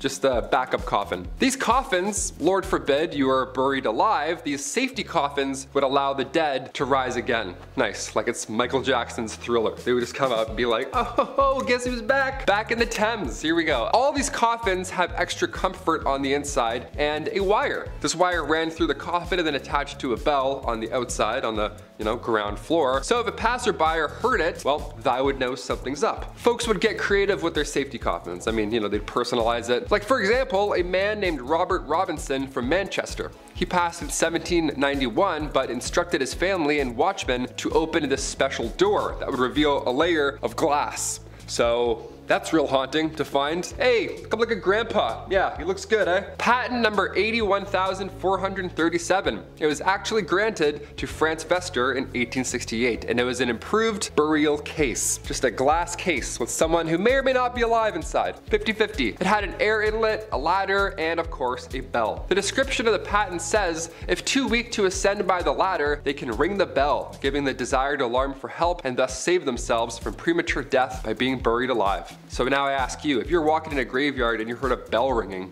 would you just start digging and be like, I think I heard something. I don't know, let's just disrupt this skeleton. Number 5, emo girl. All the forever alone people, raise your hand. Let me hear you roar XD. I like to joke around a lot and say I'm a lawyer, a firefighter, and the cutest guy on the whole wide internet. But if there's one thing I know, it's people. I like people. I love them. I spend a lot of time with them, and after hearing this, I've come to the conclusion that this is where the emo girls come from. I figured it all out. It's down to a science. I'm a scientist now. Do you ever get that feeling in your tummy on Valentine's Day because you know it's going to be another one alone? And you'll be forced to be on your own, and that means sad music and crying in your room. Same, it's Drake's Marvin room for me. Well, single women in Victorian times had similar issues. Since women were expected to marry and have kids, single women who were also forever alone were pitied by society, which I argue is just way worse. No one wants to be pitied. Ugh. Number 4, gold diggers. She take my money when I'm in need. She driving. Okay, anyway, back to the actual content. Well, not exactly. While today in a place like sunny California, you might see an older man with a woman who's half his age. Maybe he's driving a nice car, or she's got on the very best and latest from Louis Vuitton. Stylish, yeah. Most of us think some thoughts about what we might think is going on there. We can kind of be judgmental sometimes when we see things like that. However, looking through a lens of 2022 to Victorian times might make the women of Victorian times appear to be gold diggers, but in reality, it was because all of their financials were tied to their husbands, legally too. Which, if you can imagine, that system didn't work too well. What if your husband is broke? What if your husband is running amok with sultry lasses on the street corners? Like I said before, no divorce, but even if she could leave him easily, supporting herself afterwards was going to be an issue, especially financially. Number 3, birth factory. Just pump them out. The faster the better. Quantity over quality. Just get them out. The use of birth control, as you can tell, was not a common practice. Anyone who's over the age of 25, ask your grandparents how many brothers and sisters they have. I'm willing to bet it's in the 6 to 8 range. Let me know in the comments below, I'm curious. A trend that would continue for a few decades after. Education is important, and I'll get to that in my next part. Women were simply expected to act this way. Maybe it was the sign of the times since the Industrial Revolution was in full swing. Maybe the factories needed workers, I don't know. Which, in case you didn't know, they used children as employees. Maybe not so nice. Unfortunately, that was when there was an issue, and there were many. They had no HR to go to, and that was the least of their worries, really. Number 2, no school for you. No higher education for women. Banned from going to university. I don't think so, not very nice, no. Honestly, any society that doesn't want half of their population to go to school probably has a few things to work out. It's a boys' club, and they can only go to university so that they can learn to be smarter and be businessmen, so they can earn money and thus have the facilities to court a woman who really doesn't have a choice anyway. Women had jobs, not careers. And they were all the jobs that you can think of. The ones that were too feminine for men, as women were too feeble to participate in a men's job, which is just the most ridiculous thing I've ever heard. I'm happy to say that in 2022, we showed them wrong. Chetty loves everyone. Just remember that, I love everybody. You go, girls. Number 1, strict rules. Okay, so after a night in the bed sheets with the gal that you love, or maybe the one that you found, there's a good chance that 9 months later, a smaller version of you two could be walking around. A byproduct of intimacy, if you will. This was always something I wanted to rant about, but I always found it strange how strict parents and teachers from this time were with their kids. You gotta brush your hair, bed made, and whatever you do, don't ask for more gruel. Please, sir, could I have some more? Whatever that Charles Dickens book was, I think it was Oliver Twist. They made us read those books as kids, and I don't know why, because they're kind of boring. From the extreme military code ethics happening at home to the long days in a factory at work, being a kid was tough, man. Earning the punk rock blues of today. I'm just a kid and my life is a nightmare.